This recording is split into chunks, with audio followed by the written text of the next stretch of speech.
ആ നാവ് കൊണ്ട് അവിടെ സംസാരിച്ചിട്ടില്ല, ആ കാത് കൊണ്ടൊന്നും കേട്ടിട്ടില്ല, ആ കൈ കൊണ്ടൊന്നും പിടിച്ചിട്ടില്ല. അപ്പൊ എന്തിനാണ് അല്ലാഹു തആല ഇതൊക്കെ തന്നത്? സത്യത്തിൽ അല്ലാഹു തആല നമുക്ക് തന്നത് ഇവിടെ ഉപയോഗിക്കാൻ, വരുന്ന ലോകത്ത് ഉപയോഗിക്കാൻ വേണ്ടിയിട്ട് അല്ലാഹു തആല നമുക്ക് കഴിഞ്ഞ ലോകത്തെ ചില സംവിധാനങ്ങൾ ചെയ്തു വെച്ചു. വരാൻ പോകുന്ന ലോകത്ത് ഈ കണ്ണുകൊണ്ട് നിനക്ക് കാണണം, ഈ കാതുകൊണ്ട് നിനക്ക് കേൾക്കണം, ഈ നാവ് കൊണ്ട് നിനക്ക് സംസാരിക്കണം, ഈ കാലുകൊണ്ട് നിനക്ക് നടക്കണം. അങ്ങനെ ഇതെല്ലാം ഉപയോഗിക്കാൻ അല്ലാഹു തആല നമുക്ക് തന്നതാണ്. പരിശ്രമിച്ചില്ലെങ്കിൽ ഏതിനെയും വശത്തിലാക്കാൻ കഴിവുള്ളവണ്ണം ദീർഘങ്ങളാം കൈകൾ നൽകിയത്രേ മാനുഷനപ്പാരിൽ അയച്ച ഈശൻ. ഒരു കവി പാടി കേട്ടില്ലേ? പരിശ്രമിച്ചില്ലെങ്കിൽ ഏതിനെയും വശത്തിലാക്കാൻ കഴിവുള്ളവണ്ണം ദീർഘങ്ങളാം കൈകൾ നൽകിയത്രേ മാനുഷനപ്പാരിൽ അയച്ച ഈശൻ. അപ്പൊ പണിയെടുത്തു കഴിഞ്ഞാൽ ഈ ലോകത്തെ എല്ലാം വശമാകുന്ന നമ്മളെ അയച്ചിരിക്കുക. നിവർന്ന് നിന്ന് പണിയെടുക്കാൻ വേണ്ടിയിട്ട് ഈ ലോകത്തേക്ക് അയച്ച ഒരേ ഒരു ജീവി നമ്മളാണ്. നമ്മളും മനുഷ്യരും മൃഗങ്ങളും മനുഷ്യരും തുല്യമാണ്. മൃഗങ്ങൾക്കുള്ള സ്വാതന്ത്ര്യം നമുക്കും വേണ്ടേ എന്നൊക്കെ ചോദിക്കുന്ന കുറെ വികലബുദ്ധികൾ നമ്മുടെ ഇടയിലുണ്ട്. അവരെന്നിട്ട് യുക്തിവാദികളാണെന്നൊക്കെ പറയും. പക്ഷെ യഥാർത്ഥത്തിൽ മൃഗങ്ങളും നമ്മളും തമ്മിൽ തുല്യമാണോ? അല്ലല്ലോ. മൃഗങ്ങൾ ഒരൊറ്റ മൃഗത്തിന് പോലും നമ്മെ പോലെ ലംബമായി നിവർന്നു നിൽക്കാൻ കഴിയില്ല. ലംബമായി നിവർന്നു നിൽക്കാൻ കഴിയുന്ന ലോകത്തെ ഒരേ ഒരു ഹോമോസോപ്പിയൻ ജീവി ഏതാണ്? മനുഷ്യനാണ്. അല്ലേ? ഇത്രയും നീണ്ട കൈകൾ കൊണ്ട്, ദീർഘമായ കൈകൾ കൊണ്ട് പിടിക്കാനും എടുക്കാനും സ്പർശിക്കാനും ഒക്കെ അനുഭവിക്കാനും ഒക്കെ കഴിയുന്ന കൈകൾ നമുക്കാണ് അല്ലാഹു തന്നിരിക്കുന്നത്. അതുപോലെ തന്നെ മനുഷ്യരായ നമുക്ക് മാത്രമാണ് അല്ലാഹു വളർച്ച നൽകിയിട്ടുണ്ട്. ഈ ലോകത്ത് ഒരു ജീവിക്കും വളർച്ച നൽകിയിട്ടില്ല. മറ്റു ജീവികളെ പോലെ അല്ല നമ്മൾ ശരിയായ നിലയിൽ മനസ്സിലാക്കണം. ഈ ലോകം പരീക്ഷിക്കാൻ വേണ്ടിയിട്ടാണ്. എന്താണ് പരീക്ഷിക്കുന്നത്? അല്ലാഹു നമ്മുടെ കൈകളിൽ നൽകിയിരിക്കുന്ന നമ്മുടെ ചെന്നിരിക്കുന്ന ഈ അവയവങ്ങൾ, ഈ ഫിറ്റിങ്സ്, ഈ അനുഗ്രഹങ്ങളെ ഉപയോഗിക്കേണ്ടതുപോലെ നമ്മൾ ഉപയോഗിക്കുന്നുണ്ടോ? ഉപയോഗിക്കേണ്ടതുപോലെ ഉപയോഗിച്ചില്ല എങ്കിൽ അത് തീർച്ചയായും വളരെ ഗുരുതരമായ ഒരു ചാർജ് ഷീറ്റാണ്, ഗുരുതരമായ ഒരു അച്ചടക്ക ലംഘനമാണ്. അപ്പൊ നിങ്ങളൊന്ന് ആലോചിച്ച് നോക്കിയ, ഈ ലോകത്ത് ജനിച്ച ഏതെങ്കിലും ഒരു ജീവി ജനിച്ച അവസ്ഥയിൽ നിന്ന് എന്തെങ്കിലും ഒരു പുരോഗതി ഉണ്ടായിട്ടുണ്ടോ? ഉണ്ടോ? ഉടുക്കാത്ത ഏതെങ്കിലും ഒരു ജീവി ഉടുത്തിട്ടുണ്ടോ? ഒരു അടിവസ്ത്രം പോലും ധരിച്ചിട്ടുണ്ടോ? ഏതെങ്കിലും ഒരു ജന്തു അന്ന് തുടങ്ങിയ ജീവിതം ആരംഭിച്ച കാലത്ത് കഴിച്ചതല്ലാത്ത ഒരു നല്ല കൂടിയ ഭക്ഷണം കഴിച്ചിട്ടുണ്ടോ? ഏതെങ്കിലും ഒരു കാട്ടിൽ ജീവിക്കുന്ന ഒരു ജീവി അവിടുത്തെ തടി വെട്ടിയിട്ട് ഒരു സ്റ്റൂൾ ഉണ്ടാക്കി ഇരുന്നിട്ടുണ്ടോ? പുരോഗതി കാട്ടിന്റെ നടുവിൽ ജീവിക്കുന്നവർക്കല്ലേ സത്യത്തിൽ മരം കൂടുതൽ ഉപയോഗിക്കാൻ കഴിയേണ്ടത്, അല്ലേ? അനുകൂല സാഹചര്യത്തിൽ ജീവിക്കുമ്പോഴാണ് മനുഷ്യന് പുരോഗതി ഉണ്ടാകുന്നത്. അനുകൂല സാഹചര്യത്തിൽ ആ കാട്ടിലേക്ക് ആന ജീവിക്കുന്നത്. ഒരു മരം മുറിച്ചിട്ടൊരു കസേര ഉണ്ടാക്കിയോ സ്റ്റൂൾ ഉണ്ടാക്കിയോ കഴിക്കാൻ കഴിഞ്ഞിട്ടുണ്ടോ? ഒരു ഭക്ഷണം ഇന്ന് വരെ കഴിച്ചിട്ടുണ്ടോ? നമ്മുടെ ഭക്ഷണം ഓരോ ദിവസവും മാറിക്കൊണ്ടിരിക്കും. ഇപ്പൊ മന്തിയിലോ എത്തി നിൽക്കണം. ഇനിയിപ്പോ നാളെ എന്താവും എന്നുള്ളതൊക്കെ അറിയാം, അല്ലേ?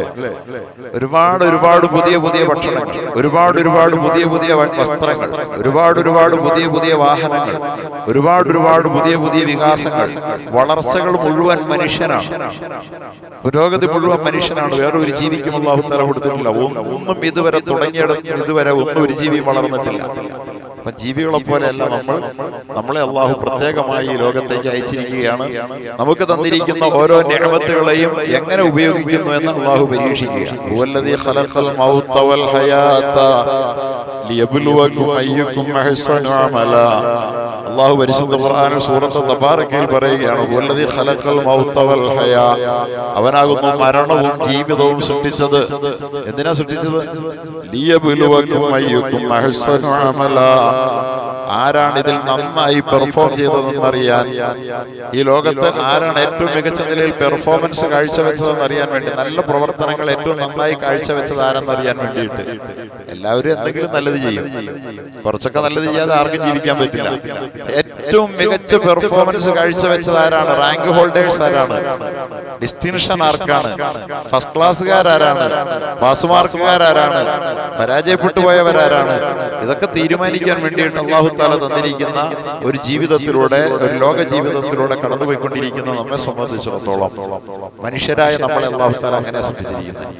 നമ്മൾ ഈ ലോകത്തുണ്ടാകുന്ന ഈ അസ്വാരസ്യങ്ങളെ കുറിച്ച്, അസ്വസ്ഥതകളെ കുറിച്ച്, പ്രയാസങ്ങളെ കുറിച്ച് നമ്മൾ വെറുതെ വേവലാതിപ്പെട്ടിട്ട് കാര്യമില്ല. പക്ഷെ വളരെ വ്യക്തമായ നിലയിൽ നമ്മൾ മനസ്സിലാക്കുക, അല്ലാഹു തആല തീർച്ചയായിട്ടും നമുക്കെതിരിൽ ശത്രുവിനെ അയച്ചിട്ടുണ്ട്. ശത്രുവിനെ അയച്ചിട്ടുണ്ട്. ഈ ലോകത്ത് മനുഷ്യൻ നന്മ ചെയ്യാൻ വേണ്ടിയിട്ട് അവൻ അനുഭവിക്കുന്ന ആത്മസംയമനത്തിന് ക്ഷമയ്ക്കും വേണ്ടി അല്ലാഹു തആല അവന് വേണ്ടി ഒരു ലോകം തയ്യാറാക്കിയിട്ടുണ്ട്. ലോകത്തിന്റെ പേരാണ് സ്വർഗം. മനുഷ്യൻ നന്മ ചെയ്യുന്നതിന് വേണ്ടിയാണ് സ്വർഗം. നന്മ ചെയ്യുന്നതിന് വേണ്ടി എന്ന് പറഞ്ഞാൽ നന്മ ചെയ്യാൻ വേണ്ടി നമുക്ക് ചെയ്യുമ്പോൾ നമുക്ക് ക്ഷമ വേണ്ടി വരും. നിങ്ങള് പരിശുദ്ധ റമളാനിൽ നമ്മൾ റമളാന്റെ മഹത്വങ്ങൾ പറഞ്ഞ കൂട്ടത്തിൽ നമ്മളെല്ലാവരും പറഞ്ഞ ഒരു ഹദീസ് ഉണ്ടല്ലോ, ഈ മാസം ക്ഷമയുടെ മാസമാണ്. ഈ മാസം എന്തിന്റെ മാസം? ക്ഷമയുടെ മാസം. ക്ഷമിക്കാൻ പഠിപ്പിക്കുന്ന മാസമാണ്. ക്ഷമ എന്ന് പറയുന്ന ഒരു വലിയ സാധനമാണോ? അതെ. ക്ഷമയില്ലാത്തത് കൊണ്ട് ഭയങ്കര നഷ്ടം മനുഷ്യനുണ്ടായിട്ടുണ്ട്.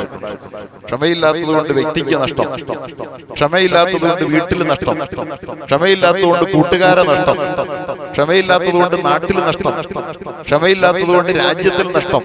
അപ്പൊ ക്ഷമ എന്ന് പറയുന്നത് ശ്രമിക്കേണ്ടിടത്ത് ക്ഷമിക്കാൻ വേണ്ടി നമുക്ക് കഴിയണം. അതിന് നമ്മളെ പാകപ്പെടുത്തണം. എല്ലാവർക്കും ക്ഷമ ഉണ്ടാകില്ല. ആ ക്ഷമയെ നമ്മളെ ശീലിപ്പിക്കാൻ വേണ്ടി അല്ലാഹു സുബ്ഹാനഹു വ തആല നമുക്ക് ഈ ലോകത്ത് ചില പരിപാടികൾ തന്നിട്ടുണ്ട്. ക്ഷമ ഏതൊക്കെ തരത്തിലുണ്ടെന്നറിയോ? ക്ഷമ 3 തരത്തിലാ വരിക. ഒരു ക്ഷമ എന്ന് പറയുന്നത് അസ്സബ്റു അലാ തആത്തില്ലാഹ്. അല്ലാഹുവിനെ ഇബാദത്ത് ചെയ്യണമെങ്കിൽ നല്ല ക്ഷമ വേണം. വേണ്ടേ? ഇപ്പൊ കടയുടെ കച്ചവടത്തിന്റെ തിരക്കിനിടയിൽ നിന്നായിരിക്കും നിങ്ങൾ പലരും ഈ പള്ളിയിലേക്ക് ഓടി വന്നു. അള്ളാഹുവിനെ അനുസരിക്കുക. ഈ ലോകത്ത് നമുക്ക് എല്ലാം തന്ന പടച്ചവൻ നമുക്ക് വായു തന്ന അള്ളാഹ്. ആരും ഉണ്ടാക്കി തന്നല്ല. നമ്മള് ഭൂമിയിൽ ജനിച്ചപ്പോഴേ നമുക്ക് ശ്വസിക്കാൻ ആസ്വാദ്വാരങ്ങളുണ്ട്. അതിനകത്തേക്ക് വലിച്ചു കയറ്റാൻ വായുണ്ട്. ആ വായുവിൽ നമുക്ക് വേണ്ട ഓക്സിജൻ ഉണ്ട്. ഇതൊക്കെ നേരത്തെ ഉണ്ട്. വായു തന്ന അള്ളാഹ്. അതാരും തന്നതല്ല. അതിന്റെ അവകാശം ഇതുവരെ അവകാശപ്പെട്ടിട്ടില്ല. വെള്ളം തന്ന അള്ളാഹ്. കുടിക്കാൻ വെള്ളം. എന്തൊരു അത്ഭുതമാണ് ഈ വെള്ളം, അല്ലേ? ഒരു 2-3 മാസമായിട്ട് നമുക്ക് നല്ല മഴ കിട്ടാത്തതിന്റെ പേരിൽ കേരള സത്യത്തില് അനുഭവിക്കുന്ന ഹ്യൂമിഡിറ്റി, പുഴുക്ക് നമ്മളെല്ലാവരും ശരിക്കും അനുഭവിച്ചുകൊണ്ടിരിക്കുകയല്ലേ? ഈ വെള്ളത്തെ കൊണ്ടുവരാൻ ഇവിടെ ഗവൺമെന്റ് ഇല്ലാഞ്ഞിട്ടാണോ? ഇവിടെ ഗവൺമെന്റ് ഇല്ലേ? ഇവിടെ ആറ്റം ബോംബ് ഉള്ള ദേശീയ കേന്ദ്ര ഗവൺമെന്റ് ഇല്ലേ? എന്താ വെള്ളം വരാത്ത? എന്താ വെള്ളം കിട്ടാത്ത? എന്താ മഴ വരാത്ത? ഐക്യരാഷ്ട്രസഭയും US ഒക്കെ ഇല്ലേ? എന്ത് മഴ വരാത്ത? ഈ ലോകത്ത് ഈ വെള്ളത്തിന്റെ കാര്യത്തിൽ ഒരാൾക്കും ഒരു അതോറിറ്റി ഇല്ല. വായു ഇല്ലാതാകുന്നില്ല. വായു എങ്ങാനും ഇല്ലാതായ വായു കൊണ്ടുവരാൻ വല്ലവനും പറ്റുമോ? അപ്പൊ ഇതൊന്നും ആർക്കും കൊണ്ടുവരാൻ കഴിയാത്ത, ആരും ഉൽപ്പാദിപ്പിക്കാത്ത ഈ അനുഗ്രഹങ്ങൾ അനുഭവിച്ചുകൊണ്ട് അതിന്റെ നടുവിൽ ജീവിച്ചുകൊണ്ടിരിക്കുന്ന നമുക്ക് ആ അള്ളാഹുവിന്റെ കൽപ്പനകൾ, അവന്റെ പരീക്ഷണങ്ങളിൽ വിജയിക്കണമെന്ന ബോധം, അവനെ അനുസരിച്ചുകൊണ്ട് അച്ചടക്കമുള്ളവരായി, ആത്മസംയമനമുള്ളവരായി, നന്മയുള്ളവരായി, നല്ലവരായി നമുക്ക് ജീവിക്കണമെങ്കിൽ ആ അള്ളാഹുവിനെ കുറിച്ചുള്ള ഓർമ്മ വേണം നമുക്ക്. ആ അള്ളാഹുവിന്റെ ചിന്തകളിൽ, ഓർമ്മകളിൽ നമ്മൾ എത്ര കണ്ടായിരിക്കുന്നോ അത്ര കണ്ട് നമ്മൾ അറിയാതെ നമ്മളിൽ നന്മയുണ്ടാവും. നമസ്കരിക്കുന്ന ആളുകളിൽ നന്മയുണ്ട്. നമസ്കരിക്കാത്ത ആളുകൾ അത്രയും നന്മ കാണുമോ? ഉണ്ടോ? നമസ്കരിക്കുന്ന ആളുകൾ എന്തെല്ലാം നന്മയുണ്ട്? വൃത്തിയുണ്ട്, അല്ലേ? മൂത്രം ഒഴിച്ചാൽ വെള്ളം കൊടുക്കും, നന്മയല്ലേ? വേറെ ആർക്കെങ്കിലും ഉണ്ടോ? പോകുന്ന വഴി മുഴുവൻ നാറ് കാണും. വേറെ ചില ആളുകൾ മൂത്രം ഒഴിച്ചാൽ ഒന്ന് വൃത്തിയാക്കുക പോലും ചെയ്യില്ല. അതുപോലെ തന്നെ എല്ലാം ഉണ്ട്. നമസ്കാരത്തിന്റെ ഷർത്തുകളായി പറയപ്പെട്ടിരിക്കുന്ന വസ്ത്രം ധരിക്കണം, നഗ്നത മറയ്ക്കണമെന്നുള്ള ബോധമുണ്ട് നിസ്കരിക്കുന്ന ആളുകൾക്ക്. ഉടുക്കാതെ നടക്കാമെന്ന് ഇപ്പൊ ലോകത്തെല്ലാരും പറയുമ്പോൾ നമ്മളോ ഉടുക്കാതെ നടന്നുകൂടാ, നഗ്നത മറയ്ക്കേണ്ടതാണെന്നുള്ള ബോധം നമസ്കാരക്കാർക്കുള്ളതാണ്. നമസ്കാരം നമുക്ക് തന്ന ഗുണമാണത്. മറ്റുള്ളവരൊക്കെ ഉടുത്തില്ലെന്താ കുഴപ്പം? ഓ, പിള്ളേർ അങ്ങനെ നടന്നാ പിള്ളേരല്ലേ, പെൺപിള്ളേർക്ക് അത്രയും എല്ലാം മറയ്ക്കണമെന്നല്ലോ. ഇതൊക്കെ ചോദിക്കുമ്പോഴേ മറയ്ക്കേണ്ടതാണ് എന്ന് നമസ്കാരക്കാരൻ പറയും. കാരണം നഗ്നത മറയ്ക്കുക എന്നത് നമസ്കാരത്തിന്റെ ഷർത്താണ്. സമയബോധമില്ലാതെ രാവിലെയും വൈകുന്നേരവും എന്നുള്ള ബോധമില്ലാതെ കിടന്ന് കുറുക്കം വലിച്ചുറങ്ങുകയും എതിലെങ്കിലും നടന്നിട്ട് എപ്പോഴെങ്കിലും കയറി വരികയും ചെയ്യാൻ ഒരു നമസ്കാരക്കാരന് കഴിയില്ല. കാരണം നമസ്കാരം സമയം ഉറപ്പാക്കി നിസ്കരിക്കണമെന്നുള്ള സമയബോധം നമസ്കാരത്തിന്റെ ഷർത്താണ്. നമസ്കാരം നമുക്ക് തന്നതാണ്. അപ്പൊ നമസ്കാരം എന്ന് പറയുന്ന ഈ ഒരു നന്മ നമ്മൾ ചെയ്യുമ്പോൾ നമ്മളിൽ നഗ്നതയെ കുറിച്ച് ബോധം ഉണ്ടാകുന്നു, സമയത്തെ കുറിച്ച് ബോധം ഉണ്ടാകുന്നു, വൃത്തിയെ കുറിച്ച് ബോധം ഉണ്ടാകുന്നു. മൂത്രമൊഴിച്ചിട്ട് നമുക്ക് വെറുതെ നടക്കാൻ പറ്റില്ല, വൃത്തിയായിട്ട് നടക്കണം. വൃത്തിയും ശുദ്ധിയും ഇതേക്കുറിച്ച് ബോധം ഉണ്ടാകുന്നു. പല്ല് തേക്കണമെന്ന ബോധം ഉണ്ടാകുന്നു. ചില കുടുംബങ്ങളിൽ കല്യാണം, ദമ്പതി ഭാര്യ ഭർത്താക്കന്മാര് തമ്മിൽ പിണക്കമുണ്ടായി. അവര് തമ്മിൽ പൊരുത്തപ്പെട്ട് ജീവിക്കുകയല്ല എന്നിടത്തേക്ക് കാര്യങ്ങൾ എത്തിയതിന് കാരണം അന്വേഷിച്ചപ്പം പല്ല് തേക്കിയല്ല ഭർത്താവ് എന്ന ഭാര്യയുടെ പരാതി. 5 നേരം പല്ല് തേക്കണം നമസ്കാരക്കാരനെന്നും ലൗലാ അൻ അശുദ്ദ അലാ ഉമ്മത്തി ലഅമർതുഹും ബിസ്സിവാക്ക്, എന്റെ സമുദായത്തിന് ഭാരമാകുമായിരുന്നില്ലെങ്കിൽ ഞാൻ എല്ലാ നമസ്കാരത്തിനും പല്ല് തേക്കുന്നത് ഫർളാക്കിയെന്ന് റസൂലുള്ളാഹി. ഏതെങ്കിലും ഒരു നമസ്കാരക്കാരൻ 5 നേരം പല്ല് തേക്കുന്ന, അല്ലെങ്കിൽ ഇത് ഫർളാണ് എന്ന് വിചാരിച്ചിട്ട് ഇപ്പൊ തേക്കാൻ പറ്റിയില്ലെങ്കിലും പറഞ്ഞ പോലെ നമസ്കാരക്കാരൻ 3 നേരമെങ്കിലും ഒരു അല്ലേ, രാവിലെ പല്ല് തേക്കും, ഇടയ്ക്ക് എപ്പോഴെങ്കിലും ഒന്ന് തേക്കും, മറ്റൊന്ന് കൈവിരലുകൾ കൊണ്ടെങ്കിലും തേക്കും. ഉറങ്ങാൻ കിടക്കുമ്പോൾ മസ്റ്റായിട്ട് പല്ല് തേക്കാത്ത ഏതെങ്കിലും നിസ്കാരക്കാരനുണ്ടോ? ഉണ്ടോ? പല്ല് തേക്കാതെ കിടക്കുന്നതിന്റെ പേരിൽ എത്ര ദാമ്പത്യ പ്രശ്നത്തിൽ ഞാൻ മാധ്യസാണ്. വൃത്തിയില്ല ഭാര്യയെ കുറിച്ച് ഭർത്താവിനും, ഭർത്താവിനെ കുറിച്ച് ഭാര്യയ്ക്ക്. ഒരു കുടുംബ ജീവിതത്തിന്റെ വലിയ സന്തോഷത്തിന് വകയാകുന്ന വൃത്തിബോധം, സമയബോധം, അതുപോലെ തന്നെ ദിശാബോധം, കഅബയിലേക്ക് തിരിഞ്ഞു നിൽക്കണം. അങ്ങനെ എന്തെല്ലാം കാര്യങ്ങളെ ഷർത്താക്കിക്കൊണ്ടാണ് ഈ നിസ്കാരം വെച്ചേക്കണേ. നിസ്കാരത്തെ കൃത്യമായ ചിട്ടയോടുകൂടി നിസ്കരിക്കുന്ന ഒരു സമുദായത്തിന് അല്ലാഹു തആല ഈ ചിട്ട തരികയാണ്. നമസ്കാരത്തിൽ ഇന്നിപ്പം 100 കാസർഗോഡിൽ പള്ളിയിൽ അൽഹംദുലില്ലാഹ് ഏതാണ്ട് നിറഞ്ഞ ആളുകളുണ്ട്, കാണുമ്പോൾ സന്തോഷമാണ്. പക്ഷെ കാസർഗോഡ് ഇവിടെ വന്ന് നിസ്കരിക്കാവുന്ന ആളുകളുടെ ഒരു 20-25% കൂടുതൽ ഇവിടെ വന്നിട്ടുണ്ടോ? ഉണ്ടെന്ന് എനിക്ക് തോന്നുന്നില്ല, കാണൂല. 75 പുറത്താണ്. ഈ 25നോടൊപ്പം 75 കൂടെ കൂടിയാൽ എന്താണ് നമ്മുടെ ശക്തി? എന്തെവിടെയാണ് നമ്മുടെ സാംസ്കാരിക ബോധം? അപ്പൊ നമ്മളെ അല്ലാഹു സുബ്ഹാനഹു വ തആല സംയമനവും ക്ഷമയും പഠിപ്പിക്കാൻ വേണ്ടി അല്ലാഹു ഇബാദത്ത് വെച്ചിരിക്കുക. ഈ സംയമനത്തിനാണ് സ്വർഗം. വൃത്തികെട്ടവന്മാർക്ക്, ദിശാബോധമില്ലാത്തവർക്ക്, സമയബോധമില്ലാത്തവർക്ക്, നാണം മറയ്ക്കണോ വേണ്ടോ എന്നറിയാൻ പാടില്ലാത്തവർക്കൊന്നും അല്ല സ്വർഗം വെച്ചേക്കണേ. ഈ ബോധം നമ്മുടെ ഉള്ളിൽ വെക്കാൻ. അപ്പോ ഇബാദത്ത് കൊണ്ട് നമുക്ക് അല്ലാഹു ക്ഷമ തരുന്നു.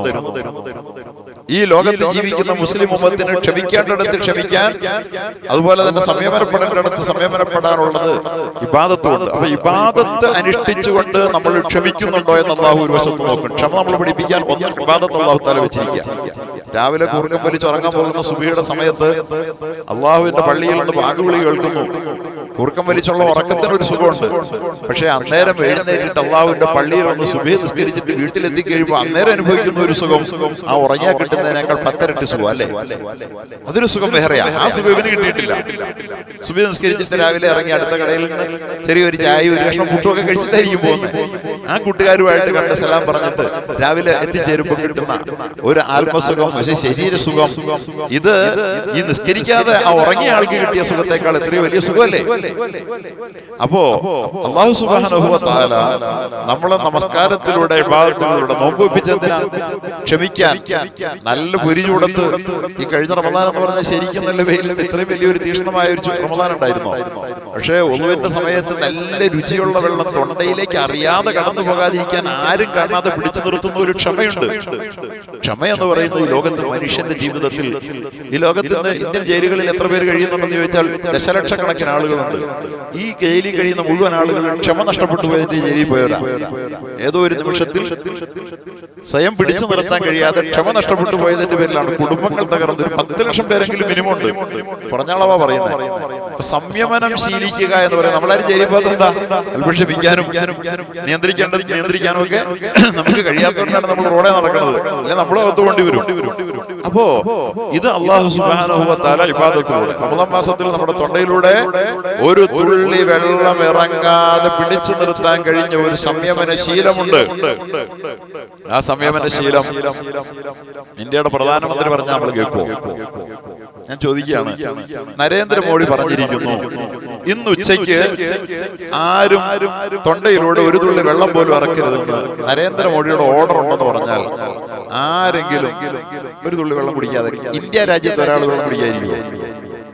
അല്ലെ പറഞ്ഞു അമേരിക്കയുള്ള പ്രസിഡന്റ് ജോ ബൈഡൻ പറഞ്ഞിരിക്കുന്നു, ഇന്നൊരു ദിവസം ഉച്ചയ്ക്ക് ആരും വെള്ളം കുടിക്കരുത് എന്ന് പറഞ്ഞിരിക്കുന്നു. ഭൂമിയിൽ ഒരൊറ്റ ആള് പോലും ഒരു തുള്ളി വെള്ളം കുടിക്കാതിരിക്കുമോ?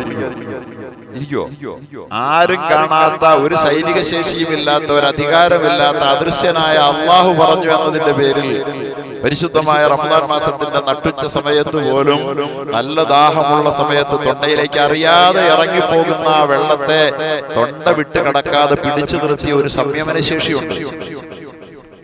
ആ വെള്ളം ഇറങ്ങാതെ അവൻ പിന്നെ പുറത്തു പോയി കള്ളു കുടിക്കുമോ? അള്ളാഹ് പറഞ്ഞിട്ട് കുടിച്ച അവൻ പിന്നെ പുറത്തു പോയി കള്ളു കുടിക്കുമോ? അവൻ പിന്നെ പുറത്തു പോയി കഞ്ചാവ് അടിക്കുമോ? അവൻ പിന്നെ പുറത്തു പോയിട്ട് ഏതെങ്കിലും പെണ്ണിന്റെ പെണ്ണുപിടിയാനായി മാറുമോ? വിചരിക്കുമോ? നിങ്ങൾ നിങ്ങളൊന്ന് ആലോചിച്ച് നോക്കിയേ. ഈ വെള്ളം ഇറക്കി വിടാൻ പേടിച്ചവൻ ഈ പറഞ്ഞ എന്തെങ്കിലും പണി ചെയ്യൂ? അപ്പൊ മനുഷ്യരാശി അവന്റെ ജീവിതത്തിൽ അപകടപ്പെടുത്തുന്ന വിധത്തിൽ മദ്യപാനമാകട്ടെ, അതുപോലെ തന്നെ ലഹരിയാകട്ടെ, അതുപോലെ തന്നെ പ്രണയമാകട്ടെ, അതുപോലെ തന്നെ എന്തെല്ലാം അരുതായികകളുണ്ടോ അതിൽ നിന്നെല്ലാം മനുഷ്യനെ തടഞ്ഞു നിർത്താൻ ഇബാദത്തുകളിൽ ക്ഷമിക്കുന്നുണ്ട് നമുക്ക് കഴിയും.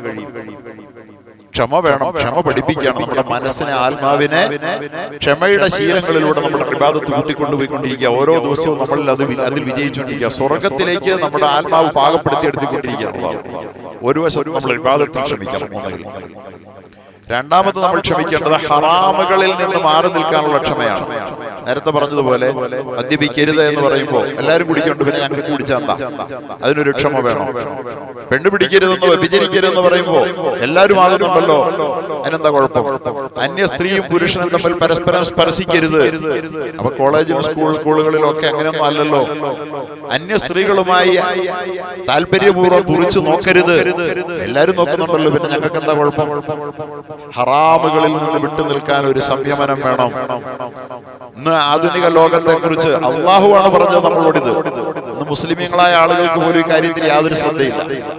മുഅ്മിനീങ്ങളാണ്, 5 നേരം നിസ്കരിക്കുന്നവരാണ്, ഹജ്ജിന് പോയ ഹാജിയാരാണ്, പലപ്പോഴും പള്ളി കമ്മിറ്റിയുടെ പ്രസിഡന്റ് സെക്രട്ടറിയാണ്. പക്ഷെ മക്കൾ പള്ളിക്കൂടത്തിൽ പോകുമ്പോൾ അവർത്ത് പറയുന്നുണ്ടോ? അവർക്ക് പ്രശ്നമല്ല. എവിടെയാണ് യഥാർത്ഥത്തിൽ നമ്മൾ അള്ളാഹുമായിട്ട് അള്ളാഹുവിന്റെ അച്ചടക്ക പദ്ധതികൾക്ക് നമ്മൾ വിധേയരാകുന്നത്? പടച്ചവൻ ഈ ലോകത്ത് നമ്മൾ അച്ചടക്കം പഠിപ്പിക്കും. പ്രത്യേകിച്ചും ഞങ്ങളുടെ രക്ഷിതാവ് അള്ളാഹു ആണെന്ന് പറഞ്ഞവർ പിന്നെ അതിൽ ഉറച്ചു നിൽക്കണുണ്ടോ എന്ന് അള്ളാഹു പരീക്ഷിക്കും. ആ പരീക്ഷണമാണ് ഫർള് വീട്ടുന്നുണ്ടോ, ഹറാമിൽ അവൻ പെടാതെ നോക്കുന്നുണ്ടോ, ക്ഷമിക്കുന്നുണ്ടോ, അള്ളാഹു നോക്കും. പ്രിയപ്പെട്ട സഹോദരങ്ങളെ, നമ്മുടെ മക്കളെ നമ്മൾ അന്യ സ്ത്രീകളുമായുള്ള ബന്ധത്തിൽ സൂക്ഷിക്കുന്നുണ്ടോ? കുല്ലിൽ മുഅ്മിനീന യഗ്ളൂ മിൻ അബ്സാരിഹിം വയഹ്ഫളൂ ഫുറൂജഹും ദാലിക അസ്കാ ലഹും. അല്ലാഹു പറയാണ്, അല്ലാഹു ആണ് പറയുന്നത്, വേറെ ആരും അല്ലട്ടോ. ഖുർആനാണ്, നമ്മുടെ ഈമാനാണ്, അല്ലാഹുവിന്റെ കലാമാണ്, അതൊരു സംശയമില്ല, ആർക്കും തർക്കമില്ല. ലൈഫായ ഹദീസാണെന്ന് ഹദീസ് പറയുമ്പോൾ പറയാം, ഖുർആനിൽ ലൈഫ് ഒന്നുമില്ല. പറയുക നബിയെ, ലിൽ മുഅ്മിനീന ഈമാൻ ഉള്ളവരോട് യഗ്ളൂ മിൻ അബ്സാരിഹിം, അവരുടെ കണ്ണവർ ചിമ്മണമെന്ന്. കണ്ണ് താഴ്ത്തിക്കളയണം, അന്യ പെണ്ണുങ്ങളുടെ നേരെ കാമാർത്തിയോടുകൂടി നോക്കരുതെന്ന്. വയഹ്ഫളൂ ഫുറൂജഹും, അവർ വ്യഭിചരിക്കരുതെന്ന്. അന്യ സ്ത്രീകളെ നോട്ടത്തിൽ സൂക്ഷിക്കാത്തവൻ അവൻ വ്യഭിചരിക്കും എന്നാണ് അതിനർത്ഥം. വ്യഭിചരിക്കരുതെന്ന് അല്ലാഹു പറയുന്നു, നോട്ടത്തിൽ സൂക്ഷിക്കുന്നില്ല. എന്നിട്ട് പറയുന്നു കുഴപ്പമൊന്നുമില്ല, ഞാൻ വ്യഭിചരിച്ചിട്ടില്ല. അല്ലാഹുവിന്റെ റസൂൽ പറഞ്ഞു, കതബ അല ഇബ്നി ആദമ നസീബുഹു മിനസ് സിനാ, മനുഷ്യപുത്രന്റെ മേൽ വ്യഭിചാരത്തിന്റെ പങ്ക്, അവന്റെ കിസ്ത് എഴുതപ്പെട്ടു പോവുകയാണ്. എങ്ങനെ? അവന്റെ രണ്ട് കണ്ണുകൾ വ്യഭിചരിച്ചു എന്ന് എഴുതുന്നത് അവൻ ആ പെണ്ണിനെ കാമാർത്തിയോടുകൂടി നോക്കുമ്പോഴാണ്. അവന്റെ കണ്ണ് വ്യഭിചരിച്ചു എന്ന്, ഓരോ അവയവവും എങ്ങനെ പ്രവർത്തിച്ചു ഉപയോഗിച്ചു എന്ന്, കണ്ണ് വ്യഭിചരിച്ച കണ്ണുകൾ എന്ന് എഴുതി വെക്കുന്നു. എന്തുകൊണ്ട്? ഒരു പെണ്ണിനെ, അന്യ സ്ത്രീയെ അവൻ നോക്കിയത് കൊണ്ട്, ആഗ്രഹത്തോടുകൂടി നോക്കിയത് കൊണ്ട്. നമ്മുടെ മക്കൾ പള്ളിക്കൂടത്തിൽ പോയിട്ട് എന്ന് കുഴപ്പമൊന്നുമില്ല, അവർ ക്ലാസ്മേറ്റ്സ് അല്ലേ, അവരൊരുമിച്ച് ഇരുന്നോട്ടെ, അവർ പഠിച്ചോട്ടെ എന്ന് പറഞ്ഞ് നമ്മുടെ പുതിയ സംസ്കാരം അങ്ങനെ നമ്മുടെ തലയിൽ അടിച്ചേൽപ്പിക്കാൻ വേണ്ടിയിട്ട്, പാഠ്യപദ്ധതിയുടെ ഭാഗമാക്കാൻ വേണ്ടിയിട്ട് സാമ്രാജ്യത്വ ശക്തികൾ ശ്രമിക്കുമ്പോൾ, അവർ നശിച്ചു പോയ സംസ്കാരം നമ്മുടെ തലയിൽ വെച്ച് കെട്ടാൻ വേണ്ടി ശ്രമിക്കുമ്പോൾ, അള്ളാഹു പറഞ്ഞതിനെതിരാണ്. ഇവിടെ സൂക്ഷിക്കേണ്ടതുണ്ട്, ക്ഷമിക്കേണ്ടതുണ്ട് എന്ന് നമുക്ക് തോന്നുന്നുണ്ടോ പ്രിയപ്പെട്ട സഹോദരങ്ങളെ? അവിടെ അവർ കൈ കൊടുക്കുന്നവർ, ഞാൻ ഇവിടെ കാഞ്ഞിരപ്പള്ളിയിൽ ഇരിക്കുമ്പോൾ നല്ല സുന്ദരനായ ഒരു ചെറുപ്പക്കാരൻ, അവൻ എഞ്ചിനീയറിംഗിന് പഠിക്കുകയാണ്.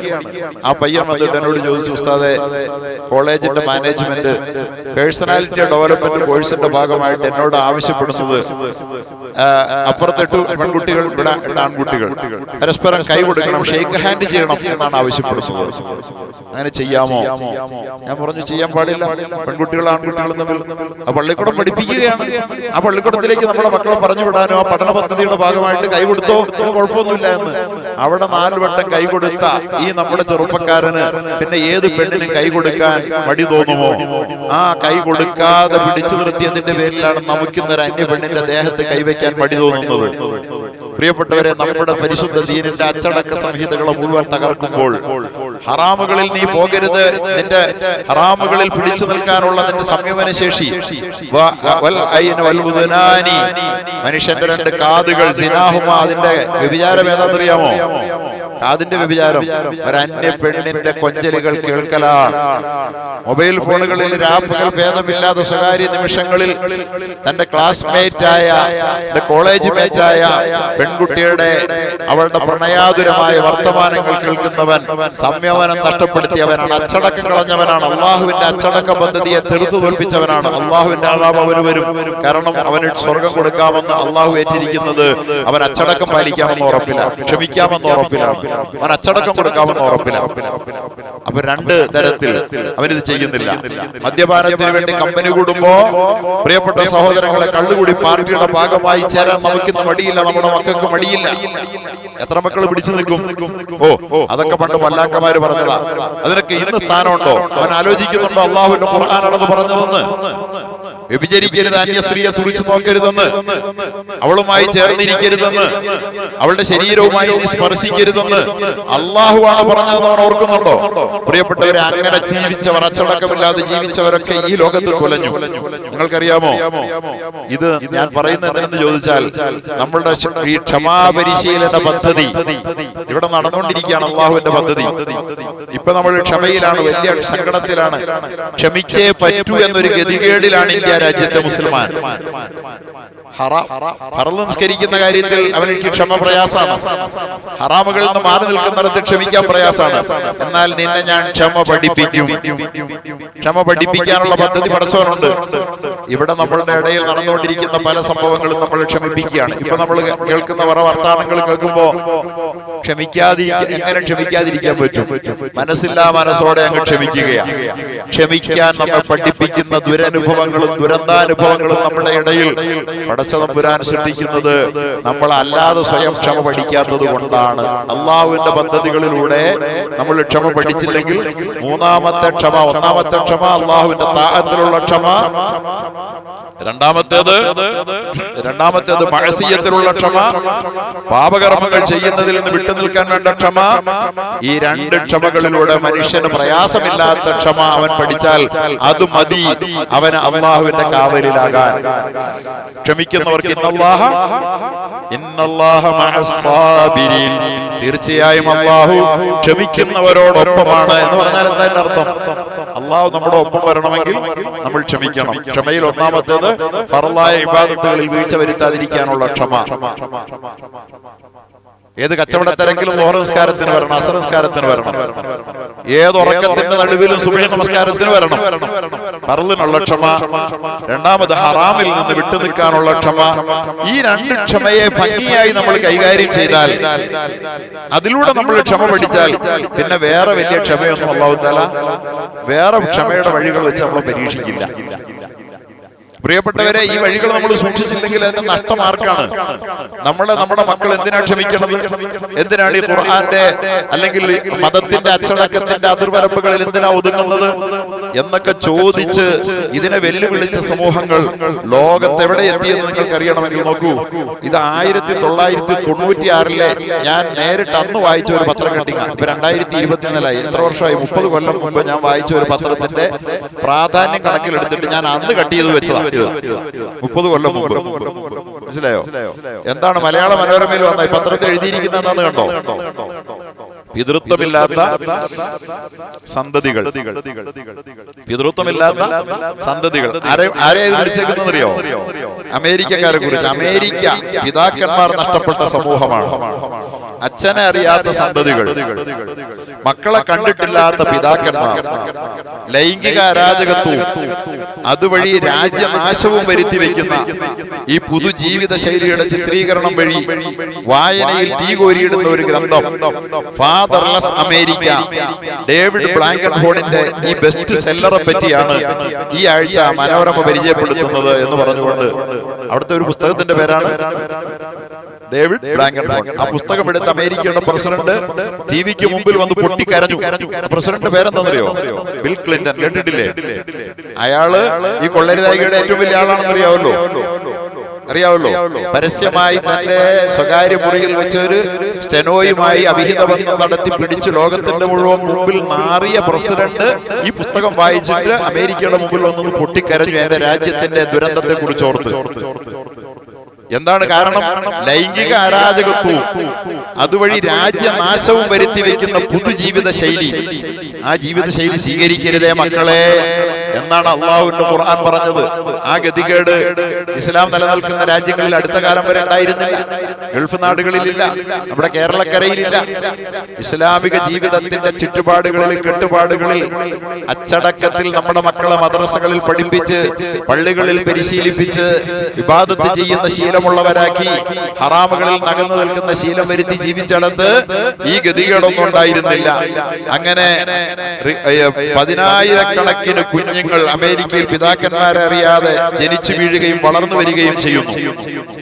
അച്ചടക്കമില്ലാത്ത ഒരു സമൂഹത്തിൽ അപ്പനെ അറിയാത്ത 10,000-കണക്കിന് കുഞ്ഞുങ്ങൾ ജനിച്ചു വീഴുന്നു, വളർന്നു വരുന്നു.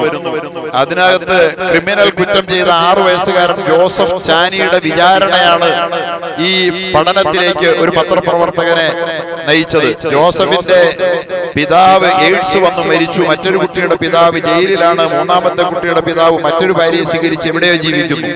ഇതാണ് സ്ത്രീ പുരുഷ ബന്ധത്തിൽ പള്ളിക്കൂടത്തിൽ പഠിക്കുന്ന സ്ത്രീകളും പുരുഷന്മാരും നമ്മുടെ കൗമാര മക്കളും അച്ചടക്കം പാലിക്കാത്ത ഒരു സമൂഹത്തിൽ ഉണ്ടാകുന്ന ദുരന്തമെന്ന്. ഇത് മലയാള മനോരമയാണ്, ഞാൻ പറഞ്ഞതല്ല. പുസ്തകം എഴുതിയത് മുസ്ലിങ്ങളല്ലേ? ഡേവിഡ് ബ്ലാങ്കൻഹോൺ ആണ്, അമേരിക്കക്കാരനാണ്. പുസ്തകത്തിന്റെ പേര് എന്താണ്? ഫാദർലെസ് അമേരിക്ക, തന്തയെ അറിയാത്ത അമേരിക്ക എന്നാണ് കേട്ടോ. ഇത് ഇപ്പോൾ നിങ്ങൾ നെറ്റിൽ സെർച്ച് ചെയ്താൽ കിട്ടും പുസ്തകത്തെ കുറിച്ച്, അതിന്റെ ഗ്രന്ഥകാരനെ കുറിച്ചൊക്കെ. 10നും ഈ സമൂഹത്തിന്റെ പ്രത്യേകത എന്തെന്നറിയുമോ? ഈ ഡേവിഡ് നടത്തിയ അന്വേഷണത്തിന്റെ പൊരുൾ, നിങ്ങൾ ഈ കുറിപ്പ് വായിക്കുന്ന ഈ ദിവസത്തിന്റെ അന്ത്യത്തിൽ, ഇന്നത്തെ വൈകുന്നേരത്തിൽ അമേരിക്കയിലെ 40% കുട്ടികൾ, 1-2 പേരല്ല, 100 മക്കളുണ്ടെങ്കിൽ 40 മക്കൾ തല ചായ്ക്കാൻ പോകുന്നത് തങ്ങളുടെ സ്വന്തം പിതാക്കന്മാർ അന്തി ഉറങ്ങുന്ന വീടുകളിലേക്കല്ല. എവിടെ? അമേരിക്കയിൽ. ആ ജീവിതം എത്ര സുഖമായിരിക്കും ആലോചിച്ച് നോക്കിയേ. ആ മക്കളുടെ ജീവിതം, ആ മാതാപിതാക്കളുടെ ജീവിതം, ഒരു കുടുംബ ജീവിതത്തിന്റെ സന്തോഷമോ സമാധാനമോ അനുഭവിക്കാൻ അള്ളാഹുവിന്റെ നിയമത്തെ, ദൈവിക നിയമങ്ങളുടെ അച്ചടക്കത്തെ, അതിന്റെ ക്ഷമാശീലത്തിന്റെ മഹനീയമായ സംയമന പദ്ധതികളെ വലിച്ചെറിഞ്ഞ ഒരു ജനതയ്ക്ക് കഴിയുന്നില്ല. അവസാനം എന്തുണ്ടായി? സ്വന്തം പിതാക്കന്മാർ അന്തി ഉറങ്ങുന്ന വീടുകളിലേക്ക്. തങ്ങളെ ജനിപ്പിച്ചവർ ആരെന്നവർക്ക് അവരറിയുന്നേയില്ല. 16 വയസ്സിൽ താഴെയുള്ള കുട്ടികളുടെ കാര്യമാണിത്. പിതൃരാഹിത്യം അവിടുത്തെ പുതുതലമുറയുടെ ജനസംഖ്യാശാസ്ത്രത്തെ പ്രശ്നമായി മാറിയിരിക്കുന്നു. 10 മിനിറ്റ് കേട്ടോളൂ. നമ്മുടെ മക്കളെ ഇന്നലെ അമേരിക്ക പരീക്ഷിച്ച് പരാജയപ്പെട്ട് മാറി കുടുംബം തകർന്ന് തെരുവിൽ അലയുന്ന മക്കളെ ഉൽപ്പാദിപ്പിച്ച് കൗമാര കുറ്റകൃത്യങ്ങൾ. അടുത്ത കാലത്ത് നിങ്ങൾ പത്രത്തിൽ വായിച്ചില്ലേ? എന്താ വാർത്ത? എൽ സാൽവഡോർ ഗോൺസാൽവസ് എന്ന് പറയുന്ന ഒരു പയ്യൻ വാഷിംഗ്ടൺ എലമെന്ററി സ്കൂളിലെ 12ാം ക്ലാസ് വിദ്യാർത്ഥി 18 പേരെ തന്റെ കയ്യിലിരിക്കുന്ന തോക്ക് കൊണ്ട് വെടിവെച്ച് കൊന്നു സ്കൂളിലെ. അതിനു മുമ്പ് അവന്റെ വീട്ടിൽ അവന്റെ വല്യമ്മയെ അവൻ വെടിവെച്ച് കൊന്നിട്ടാണ് സ്കൂളിലേക്ക് വന്നത്.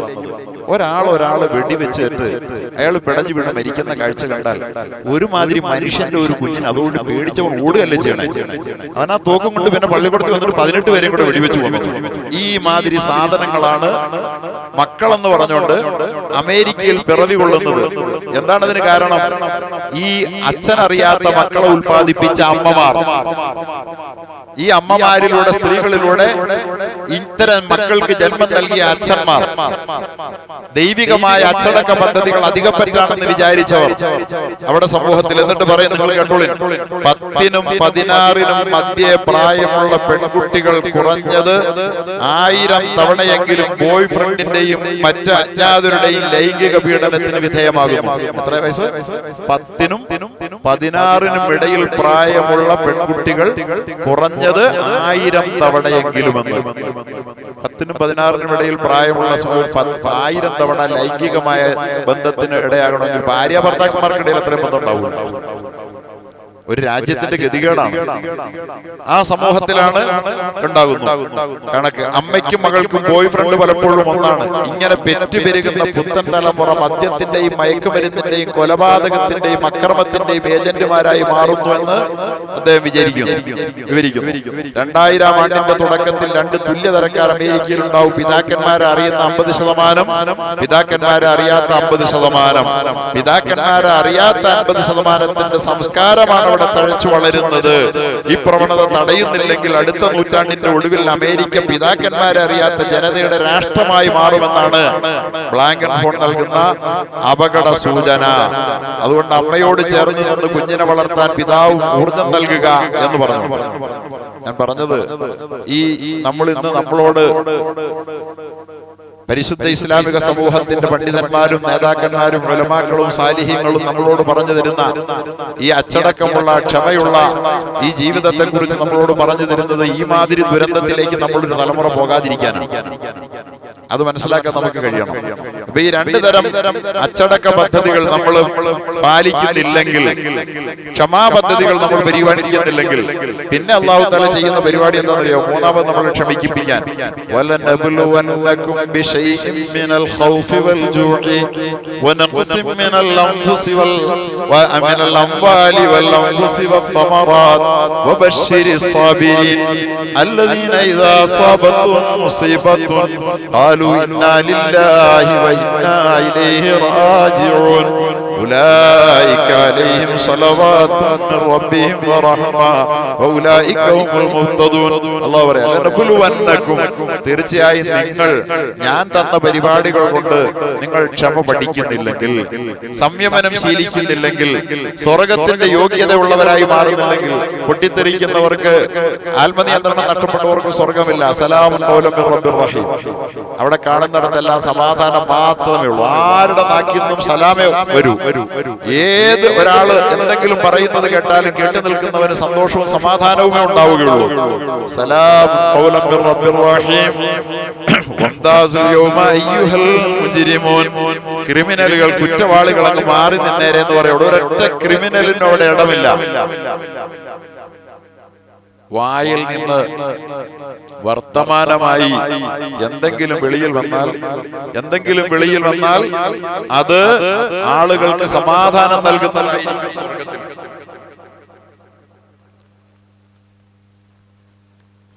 സമാധാനത്തിന്റെ വർത്തമാനം മാത്രം കേട്ട് ജീവിക്കാൻ പറ്റുന്ന ഒരു ലോകമാണ് സ്വർഗം. ആ ലോകത്തേക്ക് നമ്മെ പാകപ്പെടുത്തി എടുക്കാനാണ് ഇങ്ങനെ അല്ലാഹു തആല നമുക്ക് സബർ, ക്ഷമ പഠിപ്പിക്കുന്നത്. ക്ഷമയില്ലാത്ത മനസ്സും പേറി സ്വർഗത്തിലേക്ക് ഒരാളെയും അല്ലാഹു കൊണ്ടുപോവുകയില്ല. അതുകൊണ്ട് അല്ലാഹുവിനെ ഇന്നല്ലദീന ഖാലു റബ്ബുനല്ലാഹ്, ഞങ്ങളുടെ രക്ഷിതാവ് അല്ലാഹു ആണെന്ന സത്യം പറഞ്ഞ ഒരാൾ, സുമ്മസ്തഖാമു, പിന്നെ അവൻ അതിൽ ഉറച്ചു നിന്നാൽ, തതനസ്സലു അലൈഹിൽ മലായിക, അവന്റെ മേൽ മലക്കുകൾ മരണസമയത്ത് വന്നിറങ്ങും.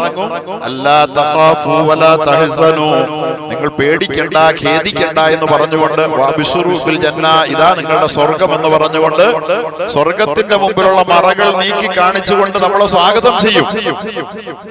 ആ സ്വർഗത്തിന്റെ പാകതയ്ക്ക് നമ്മൾ ഈ ലോകത്ത് നമസ്കാരത്തിലൂടെ, ഫർളുകൾ, നോമ്പിലൂടെ, ഹജ്ജിലൂടെ, ക്ഷമയോടുകൂടി നമ്മുടെ പണത്തിൽ നിന്നൊരു പങ്കെടുത്ത് സക്കാത്ത് കൊടുക്കുന്നതിലൂടെ നമ്മൾ ക്ഷമ ശീലിച്ചിട്ടില്ലെങ്കിൽ,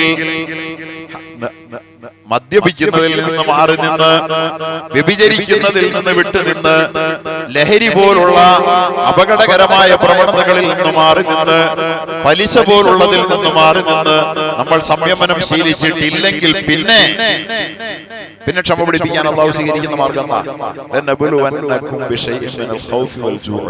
അല്ലാഹു പേടി തരും. പേടി എന്ന് പറയുന്നത് എന്ത് സാധന? പേടി എന്ന് പറയുന്നത് പേടി എല്ലാവരുടെയും മനസ്സിൽ പേടി ഉണ്ടാക്കണം അല്ലാഹു. അങ്ങനെ പേടി കൊണ്ട് പരീക്ഷിക്കും. ആ പരീക്ഷണത്തിൽ അവന് ക്ഷമിക്കേണ്ടി വരും. ഖൗഫ് എന്ന് പേടി, വിശപ്പ്, നമ്മുടെ പണം പിടിച്ചെടുക്കും, പണം നഷ്ടം. കണ്ടില്ലേ, ഇന്ത്യ രാജ്യത്തെ ഏറ്റവും വലിയ രാഷ്ട്രീയ പ്രസ്ഥാനത്തിന്റെ 250 കോടിയുടെ അക്കൗണ്ട് അങ്ങനെ പിടിച്ചെടുത്തു. ഓരോരുത്തരുടെ അക്കൗണ്ട് GST ആയിട്ട് 30% നമ്മുടെ പിടിച്ചെടുത്തു. നമ്മുടെ കയ്യിലിരിക്കുന്ന പണം അള്ളാഹു ചോദിച്ചാൽ നമ്മളോട് 2.5%. അത് കൊടുക്കാൻ പറ്റില്ലെന്ന് പറഞ്ഞു. 30%, 28% GST പിടിച്ചെടുത്തപ്പോൾ ആരെങ്കിലും കൊടുക്കാൻ പറ്റില്ലെന്ന് പറഞ്ഞു. പണം പിടിച്ചെടുത്ത് നിങ്ങളുടെ ആളുകളെ നശിപ്പിച്ചുകൊണ്ട് അവിടെ വകവരുത്തിക്കൊണ്ട് 30,000 പേര് ഗസയിൽ അള്ളാഹു അവർക്ക് പുറത്തു കൊടുക്കുമാറാകട്ടെ. 40,000-ഓളം പേരായി അവരുടെ എണ്ണം. നിങ്ങളുടെ ശരീരത്തെ, നിങ്ങളുടെ കൂട്ടത്തിലെ നിങ്ങളുടെ പ്രിയപ്പെട്ടവരെ പിടിച്ചെടുത്തുകൊണ്ട് നിങ്ങളെ നാം ക്ഷമ പഠിപ്പിക്കും. ക്ഷമ പഠിപ്പിക്കാൻ വേണ്ടി തന്നെയാണത്. നിങ്ങൾക്ക് സഹിച്ചേ പറ്റൂ, ഇനി സഹിക്കാതെ തരമില്ല എന്നൊരു സ്ഥിതി നാം സൃഷ്ടിക്കും. അതിന് പേടി, ഭക്ഷണമില്ല. സമൃദ്ധിയിൽ ജീവിച്ച ആളുകൾ പിച്ചച്ചട്ടിയുമായി അന്നത്തിന് വേണ്ടി വരി നിൽക്കുന്ന, ക്യൂ നിൽക്കുന്ന അവസ്ഥ അല്ലാഹു സൃഷ്ടിക്കും. നമ്മൾ കണ്ടല്ലോ കൊറോണ സമയത്ത് വലിയ വലിയ വീടുകള്, ടെറസുള്ള വീടുകളുടെ മുമ്പിലൂടെ ഭക്ഷണ വിതരണത്തിന് പോയ ആളുകൾ വീട് വലുതല്ലേ എന്ന് വിചാരിച്ച് അവിടെ കൊടുക്കേണ്ടി വരില്ലെന്ന് പറഞ്ഞു പോയപ്പോ ജനല് തുറന്നിട്ട് ഒരു ഉമ്മ കരയുകയാണത്രേ.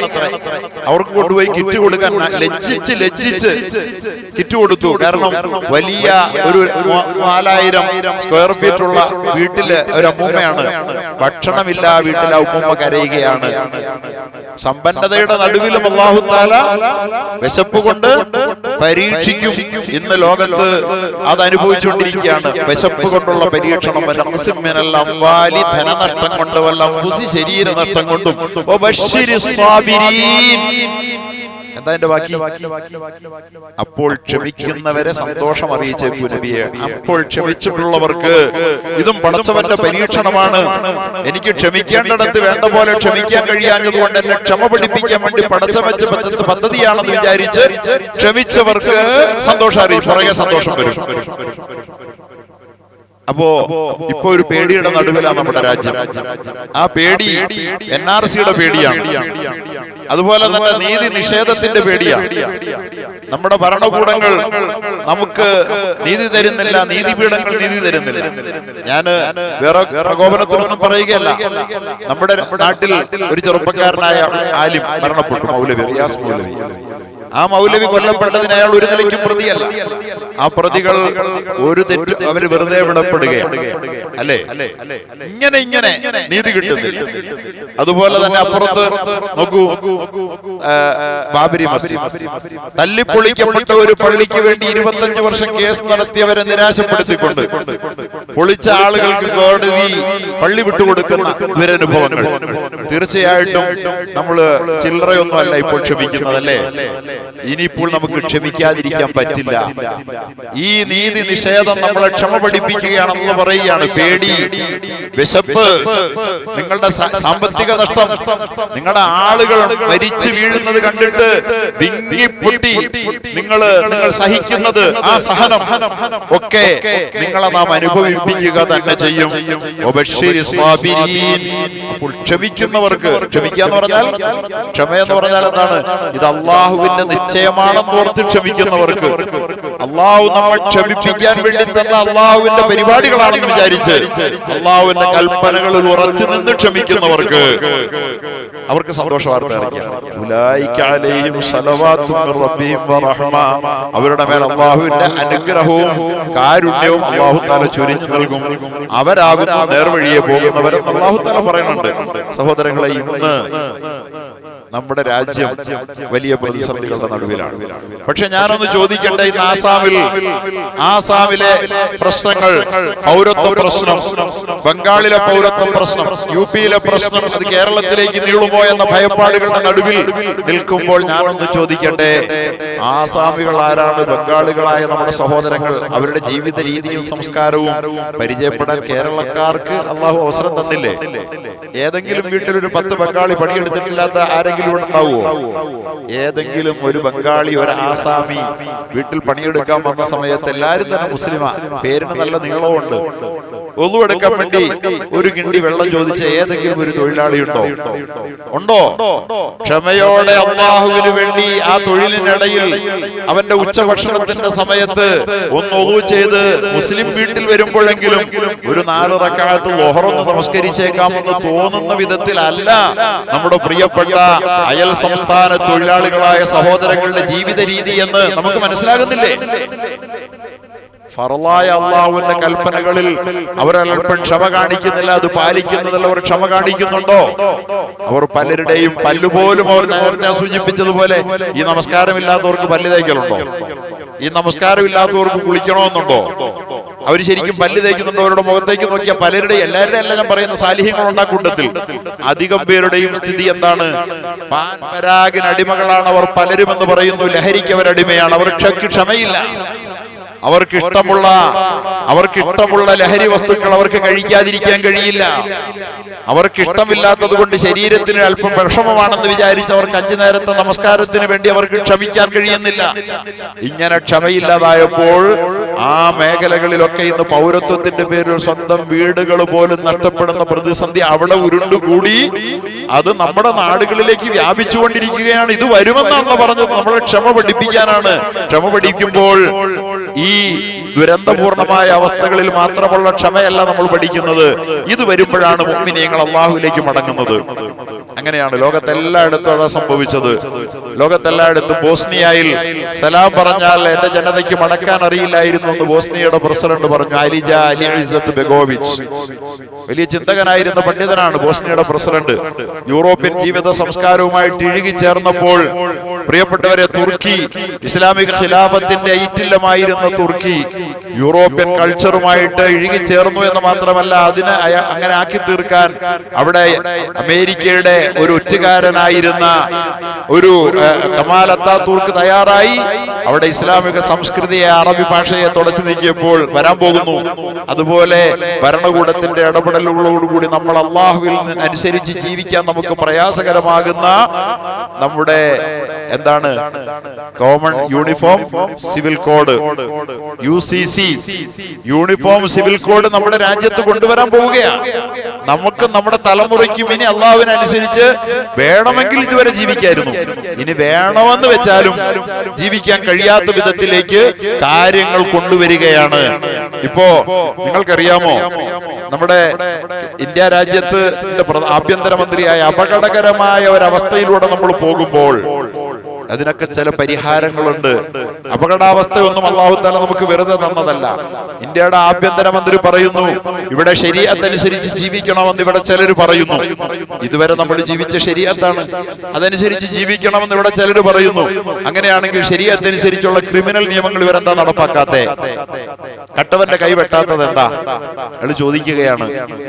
അപ്പോ കട്ടവന്റെ കൈവെട്ടുക എന്ന് പറയുന്ന നിയമം നടപ്പാക്കാൻ പറ്റാത്തത് കൊണ്ട് തന്നെ ഒരു ശരീഅത്തും ഇവിടെ വേണ്ട എന്നാണ് അയാൾ പറയുന്നത്. ശരീഅത്തനുസരിച്ച് ഇവിടെ ആരെയും ജീവിക്കാൻ അനുവദിക്കില്ല. പക്ഷെ അതിന് കട്ടവന്റെ കൈവെട്ടുക എന്ന് പറയുന്നത് അയാൾ വെറും ഒരു വിവരദോഷി ആയതുകൊണ്ടാണ് അങ്ങനെ പറയുന്നത്. വെറുപ്പാണ് അയാളുടെ മനസ്സിനെ അടക്കി ഭരിക്കുന്നത്. എന്തുകൊണ്ടാണ് നമ്മൾ കട്ടവന്റെ കൈവെട്ടേണ്ടെന്ന് പറയുന്നത്? കട്ടവന്റെ കൈവെട്ടേണ്ടത് നമ്മളാണെങ്കിൽ നമ്മൾ വെട്ടിയനെ. അള്ളാഹ് നമ്മളോട് കൈവെട്ടാൻ പറഞ്ഞിട്ടുണ്ടോ? വ്യക്തി നിയമം എന്ന് പറയുന്നത് വ്യക്തി അനുസരിക്കേണ്ട നിയമമാണ്. പേഴ്സണൽ ലോ എന്ന് പറയുന്നത് വ്യക്തി അനുസരിക്കേണ്ട നിയമമാണ്. അതിനെയാണ് സിവിൽ നിയമം എന്ന് പറയുന്നത്. യൂണിഫോം സിവിൽ കോഡ്, അതാണ് അനുവദിച്ചു തരണമെന്ന് പറയണേ. ക്രിമിനൽ കോഡ് അല്ല. ക്രിമിനൽ നിയമം നടപ്പാക്കേണ്ട ആരാ? ഗവൺമെന്റാണ്. ഏതൊരു രാജ്യത്തും, സൗദി അറേബ്യയിലും അങ്ങനെ തന്നെയാണ്. സൗദി അറേബ്യയിൽ ഒരാൾ കൊന്നാൽ ആ കൊല്ലപ്പെട്ട ആൾക്ക് കൊന്നവനെ കൊല്ലാവോ? മറ്റൊരു പുതിയ ദിയാ വിഷയം കൂടെ ചർച്ചയിൽ വരുന്നുണ്ടല്ലോ അല്ലേ? അവിടുത്തെ നിയമ സംഹിതകൾ എന്താണെന്ന്. കൊല്ലപ്പെട്ടവന്റെ ആളുകൾക്ക് കൊല്ലാൻ അവകാശം ഗവൺമെന്റ് തന്നെ കൊല്ലണം. അഥവാ ക്രിമിനൽ നിയമം ഗവൺമെന്റിന്റെതാണ്. സിവിൽ നിയമമേ വ്യക്തിക്ക് അവകാശപ്പെട്ടിട്ടുള്ളത്. സൗദി അറേബ്യയിലും അതെ, ഇന്ത്യയിലും അതെ. ഇസ്ലാമിക ശരീഅത്ത് അങ്ങനെയാ. എന്നിട്ട് ഇവിടെ ഇരുന്നുകൊണ്ട് ഒരു ഭരണാധികാരി ചോദിക്കുക, നിങ്ങൾ എന്താ ക്രിമിനൽ നിയമം വേണമെന്ന് പറയാത്തതെന്ന്? ക്രിമിനൽ നിയമം ഇവിടെ രാജ്യത്തിൻ്റെതാണ്. ക്രിമിനൽ നിയമം നടപ്പാക്കേണ്ടത് വ്യക്തിയല്ല, രാജ്യമാണ് നടപ്പാക്കേണ്ടത്. അത് നടപ്പാക്കേണ്ടത് നിങ്ങൾക്ക് പറ്റുമെങ്കിൽ നടപ്പാക്ക്. അത് ഞങ്ങളോട് ചോദിക്കരുത്. ഞങ്ങൾക്ക് സിവിൽ നിയമം വ്യക്തി നിയമങ്ങളാണ്. അതിന്റെ പേരിൽ അതിന് വ്യക്തി നിയമം എന്ന് പറയുന്നത്. അതുകൊണ്ടാണ് നമ്മൾ വ്യക്തി നിയമം നമുക്ക് നടപ്പാക്കണം, അതനുസരിക്കാൻ ഞങ്ങൾക്ക് സ്വാതന്ത്ര്യം തരണമെന്ന് പറയുന്നത്. ആ വ്യക്തി നിയമം പോലും അനുസരിക്കാനുള്ള അവകാശം ഇവിടെ നിഷേധിക്കപ്പെടുകയാണ്. സഹോദരങ്ങളെ, ഇതൊരു പേടിയാണ്, ഭയപ്പാട് കൊണ്ട് പരീക്ഷിക്കപ്പെടുകയാണ്. നമ്മുടെ വ്യക്തിത്വം മുസ്ലിം എന്നുള്ള നിലയിൽ നമുക്ക് ജീവിക്കാനാവില്ല. നമ്മുടെ മക്കൾ ഇന്നലെ അമേരിക്ക, തന്തയറിയാത്ത അമേരിക്ക ജീവിച്ച് തീർത്തുകൊണ്ടിരിക്കുന്നത് പോലെ. കഴിഞ്ഞ ദിവസം ഞാൻ ഒരാളുമായി യാത്ര പോയി. എന്റെ കാറിന്റെ ഡ്രൈവർ രജി എന്ന് പറയുന്ന ക്രൈസ്തവ സഹോദരനാണ്. കല്യാണത്തിന് എന്നെ കൂട്ടിക്കൊണ്ടുപോവുകയാണ്. ആ സഹോദരൻ അമേരിക്കയുടെ കഥ പറഞ്ഞു. അയാൾ പറഞ്ഞു, എന്റെ ബോസിനോട് എന്നെയും കൂടെ ഒന്ന് അമേരിക്കയിലേക്ക് കൊണ്ടുപോകാൻ പറഞ്ഞു. 48 വർഷം അയാൾ അമേരിക്കയിലാണ്.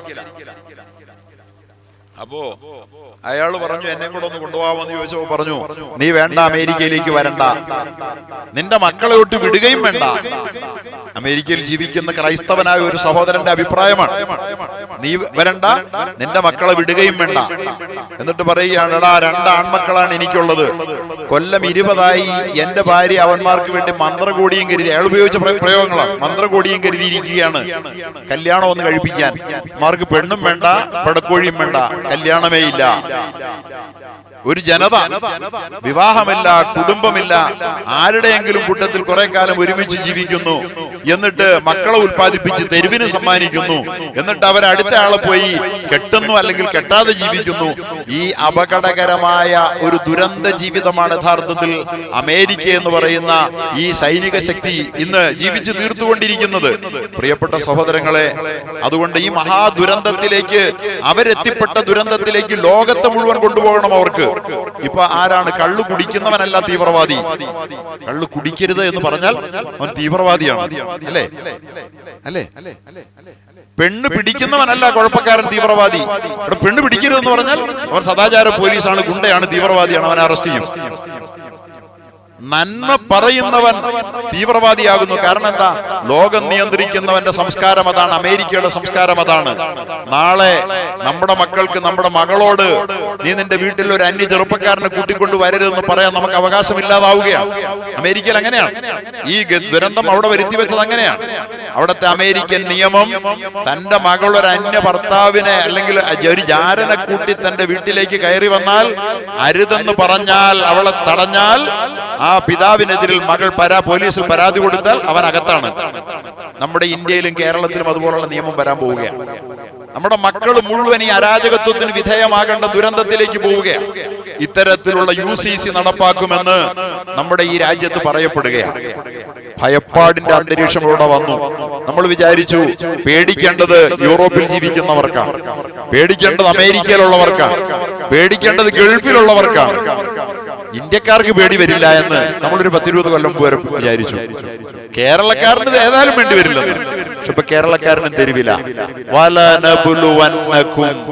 മുസ്ലിമീങ്ങളെ, ഈമാൻ ഉണ്ടെന്ന് പറയുന്ന നിങ്ങളെ നാം പരീക്ഷിക്കും. നിങ്ങൾ പറയും ഈമാൻ ഉണ്ടെന്ന് പറഞ്ഞതിന്റെ പേരില്ല പരീക്ഷണം. അഫഹസിബതും അലിഫ് ലാം മീം അഹസിബന്നാസു അൻ യുത്റകൂ അൻ യഖൂലു ആമന്നാ വഹും ലാ യുഫ്തനൂൻ. അല്ലേ? അഹസിബന്നാസ് അൻ യുത്റകൂ, ജനങ്ങൾ കരുതുന്നു അവരെ ഞാൻ വെറുതെ വിടുമെന്ന്, വിട്ടേക്കുമെന്ന്. അൻ യഖൂലു ആമന്നാ, അവർ ഞങ്ങൾ വിശ്വസിച്ചു എന്ന് പറഞ്ഞ കാരണത്താൽ അവരെ വെറുതെ വിടുമെന്ന് കരുതുന്നു. നിങ്ങൾ എന്തിനാ വിശ്വസിച്ചു എന്ന് പറഞ്ഞ്? നിങ്ങൾ എന്തിനാ ലാ ഇലാഹ ഇല്ലല്ലാഹ് ആളാന്ന് പറഞ്ഞ്?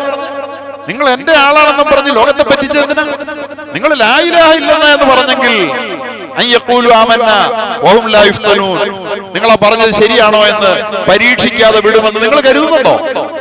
അള്ളാഹു പരീക്ഷിക്കും. സ്വർഗം വേണമെന്നാണ് നമ്മൾ ആഗ്രഹിക്കുന്നതെങ്കിൽ ഈ പരീക്ഷണമൊന്നും പ്രശ്നമാക്കണ്ട, സ്വർഗം ഇൻഷാ അല്ലാഹ് കിട്ടും.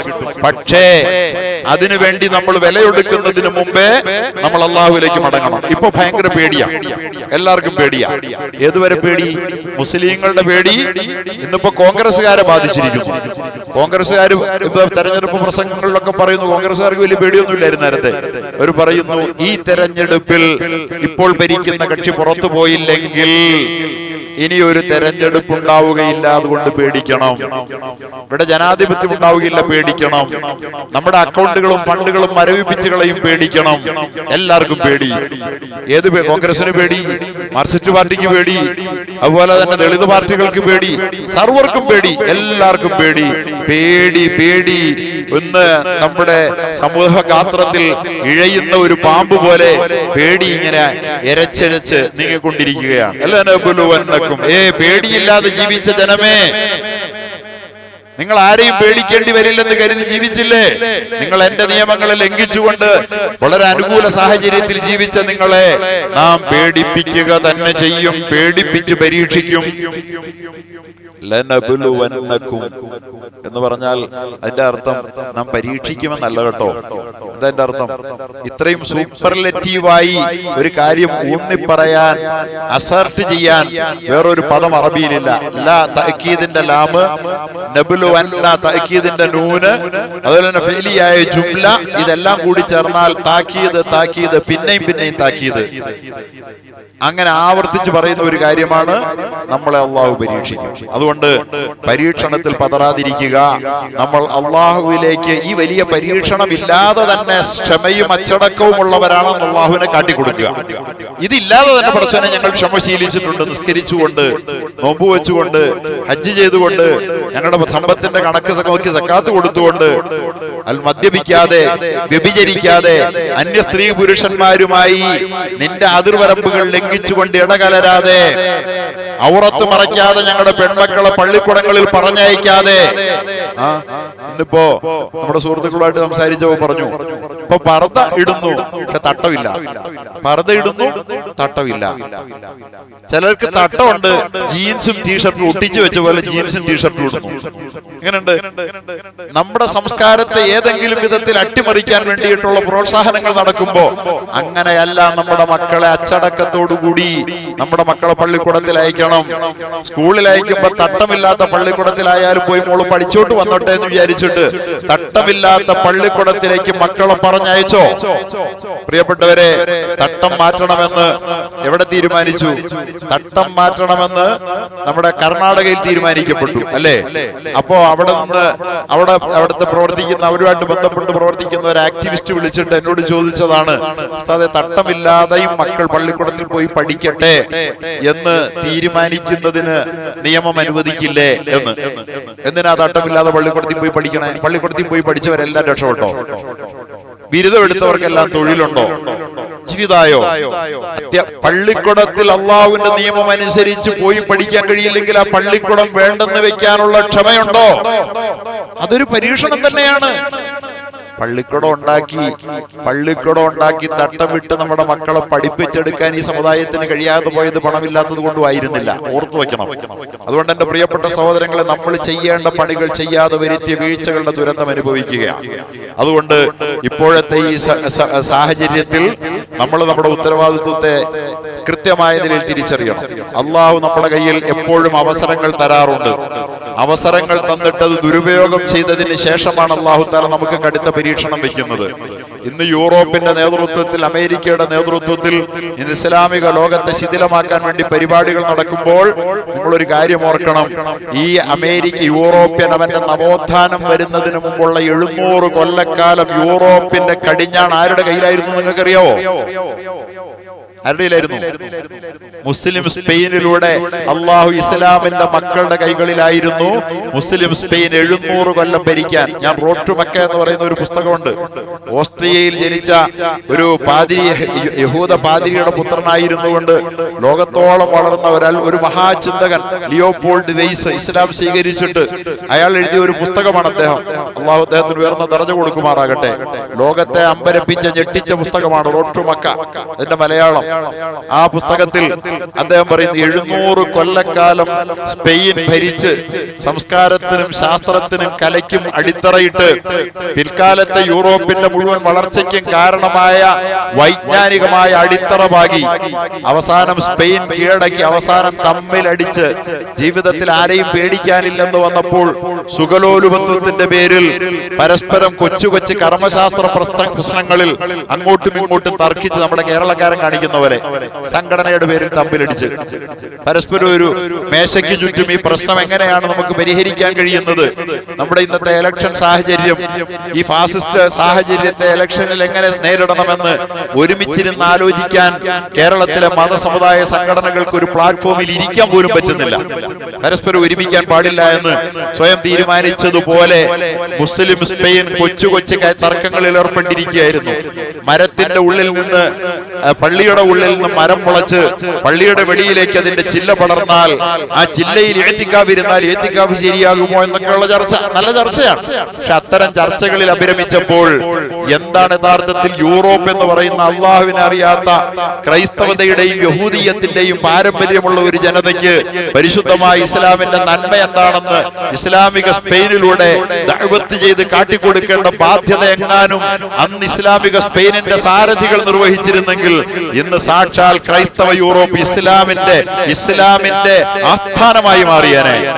ചെയ്തോ? ആരാണ് യഥാർത്ഥത്തിൽ ഇന്ന് ക്രൈസ്തവ യൂറോപ്പ് ഇസ്ലാമിക ലോകത്തെ ചവിട്ടി മെതിക്കുന്നതിന് കാരണക്കാർ? അള്ളാഹു 700 കൊല്ലമാണ്. കൊർഡോവയിൽ ആദ്യമായി യൂണിവേഴ്സിറ്റി പണിതവരാണ്, മെഡിക്കൽ കോളേജ് ആദ്യമായി പണിതവരാണ് അവര്. പക്ഷെ അതൊക്കെ ചെയ്തപ്പോൾ എന്താണ് ഇസ്ലാം എന്ന് ക്രൈസ്തവ യൂറോപ്പിനെ പരിചയപ്പെടുത്തി കൊടുക്കേണ്ട പണി അവർ ചെയ്യാതെ ഉത്തരവാദിത്വത്തിൽ വീഴ്ച വരുത്തി. അതിന്റെ ദുരന്തം ഇന്ന് അതേ യൂറോപ്പ് ഇസ്ലാമിക ലോകത്തെ ചവിട്ടി മെതിക്കുന്നിടത്തേക്ക് അവരുണ്ടാക്കി വെച്ച അറിവിന്റെ അക്ഷയ ഖനികളെ ഉപയോഗപ്പെടുത്തിക്കൊണ്ട് ശാസ്ത്രീയമായി വളർന്ന് ആയുധമുണ്ടാക്കാൻ പഠിച്ച് അങ്ങനെ സയൻസിന്റെയും ടെക്നോളജിയുടെയും സാങ്കേതിക വിദ്യയും ഒക്കെ ഉപയോഗപ്പെടുത്തിക്കൊണ്ട് അവരിന്ന് ആയുധം ഉണ്ടാക്കിയപ്പോ അറബിക്ക്, ഇപ്പോഴത്തെ ആധുനിക അറബിക്ക് എന്തായിരുന്നു പണി? അവൻ പെട്രോണാസ് ടവർ ഉണ്ടാക്കാൻ പോയി അല്ലേ? 1 കിലോമീറ്റർ പൊക്കത്തി കെട്ടിടം പണിതു. അവസാന നാളിൽ ഈ സമുദായം തകരുമ്പോൾ പാവല എന്ന് പറഞ്ഞ ടോൾ എന്ന അറബി പദത്തിൽ നിന്ന് ടോളസ്റ്റ് ബിൽഡിംഗ് ഉണ്ടാക്കലായിരിക്കും നമ്മുടെ പണിയെന്ന്. പെട്രോണാസ് ടവർ നമ്മുടേതാണ്, ബുർജ് ഖലീഫ നമ്മുടേതാണ്. ഇപ്പൊ സൗദി അറേബ്യ വേറെ ഒരെണ്ണം ഉണ്ടാക്കണ പോലും 1 കിലോമീറ്റർ തികഞ്ഞിട്ടില്ല. ഇത് രണ്ടും അതുകൊണ്ട് തികയ്ക്കാൻ പോവാണ് മുകളിലോട്ട്, ആകാശത്തേക്ക് 1 കിലോമീറ്റർ തികയ്ക്കാൻ. അതുപോലെ തന്നെ കയ്യിൽ കിട്ടിയ കാശ് കൊണ്ട് ആറ്റം ബോംബ് ഉണ്ടാക്കാനോ ആയുധം ഉണ്ടാക്കി സ്വന്തം രാഷ്ട്രത്തിന്റെ പ്രതിരോധം ഉറപ്പുവരുത്താനോ ശ്രമിക്കേണ്ടതിന് പകരം ഖത്തറിൽ ഞാൻ പോയപ്പോ അവിടെ കണ്ടു ബഹ്റൈനിലെ കടൽപ്പാലം, കടലിലേക്ക് അങ്ങോട്ട് പാലം, മനസ്സിലായില്ലേ? കടലിനെ കരയാക്കുന്ന പാലം. വേറെ ചിലടത്ത് കരയിലേക്ക് കടൽ ഒഴുക്കുന്ന പണി. കയ്യിൽ കിട്ടിയ കാശുകൊണ്ട് അറബിയുടെ പണി എന്താണ്? കടലിലേക്ക് കടലാക്കുക. കാരണം അവന്റെ കാശ് ആവശ്യമുള്ളിടത്ത് ഉപയോഗിക്കാതിരിക്കാൻ വേണ്ടി യൂറോപ്യൻ വെച്ച് കൊടുക്കുന്ന പദ്ധതിയാണ് അവനത് പിടിക്കുക. എന്നിട്ട് കരയിലേക്ക് കടലിനകത്തേക്ക് 25 കിലോമീറ്റർ പാലം ഉണ്ടാക്കുക, അവിടെ ഒരു തുരുത്തുണ്ടാക്കുക. ഇപ്പൊ നിലവിലുള്ള തുരുത്തിലൊന്നും ജീവിച്ച അവന് പോരാ.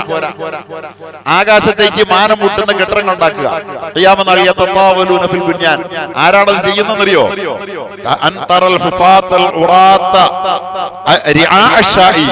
നിങ്ങൾ ഉടുക്കാൻ വസ്ത്രമില്ലാഞ്ഞവൻ, ചെരുപ്പ് ധരിക്കാൻ വകയില്ലാഞ്ഞവൻ, ആട് മേയ്ച്ച് നടന്നവൻ അറബി. എത്തത്താവലും ലോകത്തെ ഏറ്റവും വലിയ നീളമുള്ള കെട്ടിടങ്ങൾ പണിയുന്ന കാഴ്ച നിങ്ങൾ കാണും. അന്ത്യനാളിന്റെ അടയാളമാണ്. നിങ്ങൾക്ക് മഹാദുരന്തം വരാൻ പോകുന്ന നാളിന്റെ അടയാളത്തിലേക്ക് ഞാൻ പറഞ്ഞത്, അള്ളാഹു നമുക്ക് സന്തോഷമായി, സുഗമമായി, സന്തോഷമായി, സമാധാനമായി ജീവിക്കാൻ അവസരം തരാതെ നമ്മളുടെ നേരെ ശത്രുവിനെ തിരിച്ചു വിട്ടിട്ടില്ല. യൂറോപ്പിൽ നമുക്ക് അധികാരം 700 കൊല്ലം തന്നിട്ടാണ് അത് ഉപയോഗിക്കേണ്ടത് പോലെ ഉപയോഗിക്കാതെ വന്നപ്പോൾ യൂറോപ്പിലെ ശത്രുവിനെ ഉണ്ടാക്കിയത്. ഇന്ത്യയിലോ നിങ്ങൾ പറഞ്ഞ് 800 കൊല്ലം ഇന്ത്യ ഭരിച്ചതാരാ? സമ്പൽ സമൃദ്ധിയുടെ നടുവിൽ കഴിഞ്ഞ ദിവസം ശശി തരൂർ പറയുകയുണ്ടായല്ലോ, GST എന്ന് ലോകത്തെ ഏറ്റവും വലിയ ആഭ്യന്തര വളർച്ച ഉണ്ടായിരുന്നത് മുഗളന്മാർ ഇന്ത്യ ഭരിച്ചപ്പോഴാ. അത്രയും വലിയ ഭൗതിക വളർച്ച ഉണ്ടായി. പക്ഷേ ഇന്ത്യ രാജ്യത്ത് അന്ന് സതി ഉണ്ടായിരുന്നു. ഭർത്താവ് മരിച്ച സതിയിൽ ഭാര്യ ചാടി മരിക്കണമെന്ന നിയമം ഉണ്ടായിരുന്നു. പ്രിയപ്പെട്ടവരെ, ചാതുർവർണ്ണയമുണ്ടായിരുന്നു ഈ രാജ്യത്തെ അധകൃത വർഗത്തെ വഴിയിൽ നടക്കാൻ അനുവദിക്കാത്ത. ഭരിക്കുന്നതാരാണ്? മുസ്ലിങ്ങളാണ്. അവരാ സതി ഒന്നും നിർത്തിയില്ല, അവരാ ചാതുർവർണ്ണയം ഒന്നും നിർത്തലാക്കിയില്ല.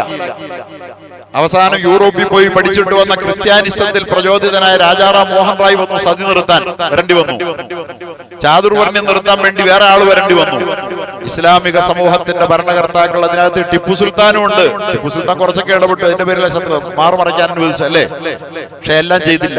അവസാനവും ടിപ്പു സുൽത്താന്റെ പ്രധാനമന്ത്രി പൂർണ്ണയായിരുന്നു ഒറ്റുകൊടുക്കാൻ നേരത്ത്. സവർണനെ അധികാരത്തിൽ കയറ്റിയിരുത്തി. അവർണന് വേണ്ടി അവരെന്തെങ്കിലും ചെയ്തില്ല. ഈ രാജ്യത്തെ 80% ജനങ്ങളെ ദഅവത്ത് ചെയ്യുക എന്ന് പറയുന്ന ഉത്തരവാദിത്വം ഇന്ത്യയിലെ 800 വർഷം ഭരിക്കാൻ അധികാരം കൊടുത്ത മുസ്ലിം ഭരണാധികാരികൾ ശരിയായ സമയത്ത് ചെയ്തിരുന്നെങ്കിൽ ഇന്ത്യയിൽ ഒരു ഹിന്ദു കാണുമായിരുന്നില്ല. ഒരു ഹിന്ദു അറിയോ? ഇന്ന് ഹിന്ദുവിന്റെ ഭൂരിപക്ഷത്തിൽ നിന്ന് പുറത്തു പോടാ എന്ന് നമ്മളോട് പറയാൻ ഒരു ഹിന്ദു കാണുമായിരുന്നില്ല ദഅവത്ത്. ഞാൻ പറഞ്ഞു വരുന്നത്, ഇപ്പോൾ നിനക്കിവിടെ ഇത് പറ്റില്ല എന്ന് പറയുമ്പോൾ തെരഞ്ഞെടുപ്പിന്റെ സമയത്ത് എല്ലാ ഹിന്ദു കുടുംബങ്ങളോടുമുള്ള അഭ്യർത്ഥന എന്ന് പറഞ്ഞ് 10 കുടുംബാംഗങ്ങളുമായും 10 സുഹൃത്തുക്കളുമായും ഈ സന്ദേശം പങ്കിടുക എന്ന് പറഞ്ഞ RSSകാർ പ്രചരിപ്പിക്കുന്ന എന്താണെന്നറിയാമോ? തെരഞ്ഞെടുപ്പ് ദിനത്തിൽ പിക്നിക്കിന് പോകരുത്, തെരഞ്ഞെടുപ്പ് ദിവസത്തിൽ വെള്ളിയാഴ്ചയാണല്ലോ, അതുകൊണ്ട് വെള്ളിയാഴ്ച മുടക്കിയിട്ട് തെരഞ്ഞെടുപ്പിൽ വോട്ട് ചെയ്യണമെന്ന ഇപ്പൊ നമ്മുടെ ആളുകളുടെ ചർച്ച. അതിന്റെ പേരും പറഞ്ഞെങ്കിലും വെള്ളിയാഴ്ച മുടക്കാവുന്നു. എന്റെ യാതൊരു ആവശ്യമില്ലല്ലോ. വെള്ളിയാഴ്ച ഇടയ്ക്ക് ജുമയ്ക്കുണ്ടെന്ന് പറഞ്ഞുകൊണ്ട് തെരഞ്ഞെടുപ്പ് മുമ്പില്ലേ? നമുക്ക് എല്ലാവർക്കും അത് ചെയ്യാലോ. ജുമ നടത്തിക്കൊണ്ട് തന്നെ നിസ്കരിച്ചുകൊണ്ട് തന്നെ തെരഞ്ഞെടുപ്പിൽ പങ്കെടുക്കുക, അത് മതി. അത് ചെയ്യുന്നതിന് പകരം ജുമ മുടക്കിയിട്ടായാലും തെരഞ്ഞെടുപ്പിൽ പങ്കെടുക്കണമെന്ന് ചില ആളുകളൊക്കെ പത്ത് കൊടുക്കുന്നതായിട്ടുണ്ട്. ജുമ മുടക്കിയിട്ടൊന്നും പങ്കെടുക്കണ്ട, ജുമ നിസ്കരിച്ചിട്ട് തന്നെ തെരഞ്ഞെടുപ്പിൽ പങ്കെടുക്കാം. പക്ഷേ ശത്രു കൊടുക്കുന്നതാക്കിയതറിയാമോ? ശത്രു എന്നത് പറയുന്നത്, നിങ്ങൾ പിക്നിക്കിലേക്കോ ജോലി സ്ഥലത്തേക്കോ സുഹൃത്തുക്കളുടെ സ്ഥലത്തേക്കോ നിങ്ങൾ വോട്ട് ചെയ്തിട്ട് BJPക്ക് വോട്ട് ചെയ്തിട്ട് പോകണം. ഞാൻ പറഞ്ഞു വരുന്നത്, ആനുകാലിക സംഭവങ്ങളെയും കൂടി ചേർത്ത് വായിക്കുന്നവനാണ് സത്യസന്ധനായ മുസ്ലിം. അള്ളാഹുവിന്റെ റസൂൽ സല്ലല്ലാഹു അലൈഹി വസല്ലം പരിശുദ്ധമായി ദീനിനെ അവിടെ നടപ്പിൽ വരുത്താൻ ശ്രമിച്ചപ്പോൾ തന്റെ പരിസരം ഇസ്ലാമിനെ മദീനയെ കടന്നാക്രമിച്ച് തകർക്കാൻ ശ്രമിക്കുന്നു എന്നറിയാൻ വേണ്ടി അവിടെ റോന്തു ചുറ്റാൻ വേണ്ടിയിട്ട് കൊച്ചു കൊച്ചു സംഘങ്ങളെ പരിസരങ്ങളിലേക്കൊക്കെ അയക്കുമായിരുന്നു.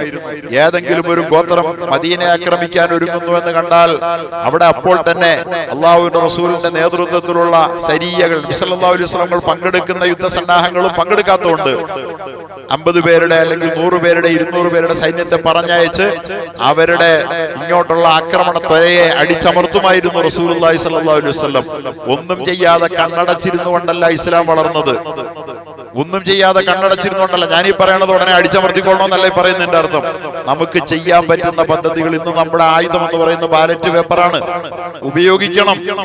അത് നമ്മൾ, നിങ്ങൾക്കറിയാമോ, 70ഓളം ഇന്ത്യയിലെ പാർലമെന്റ് മണ്ഡലങ്ങളിൽ മുസ്ലിമീങ്ങളാണ് ഭൂരിപക്ഷം.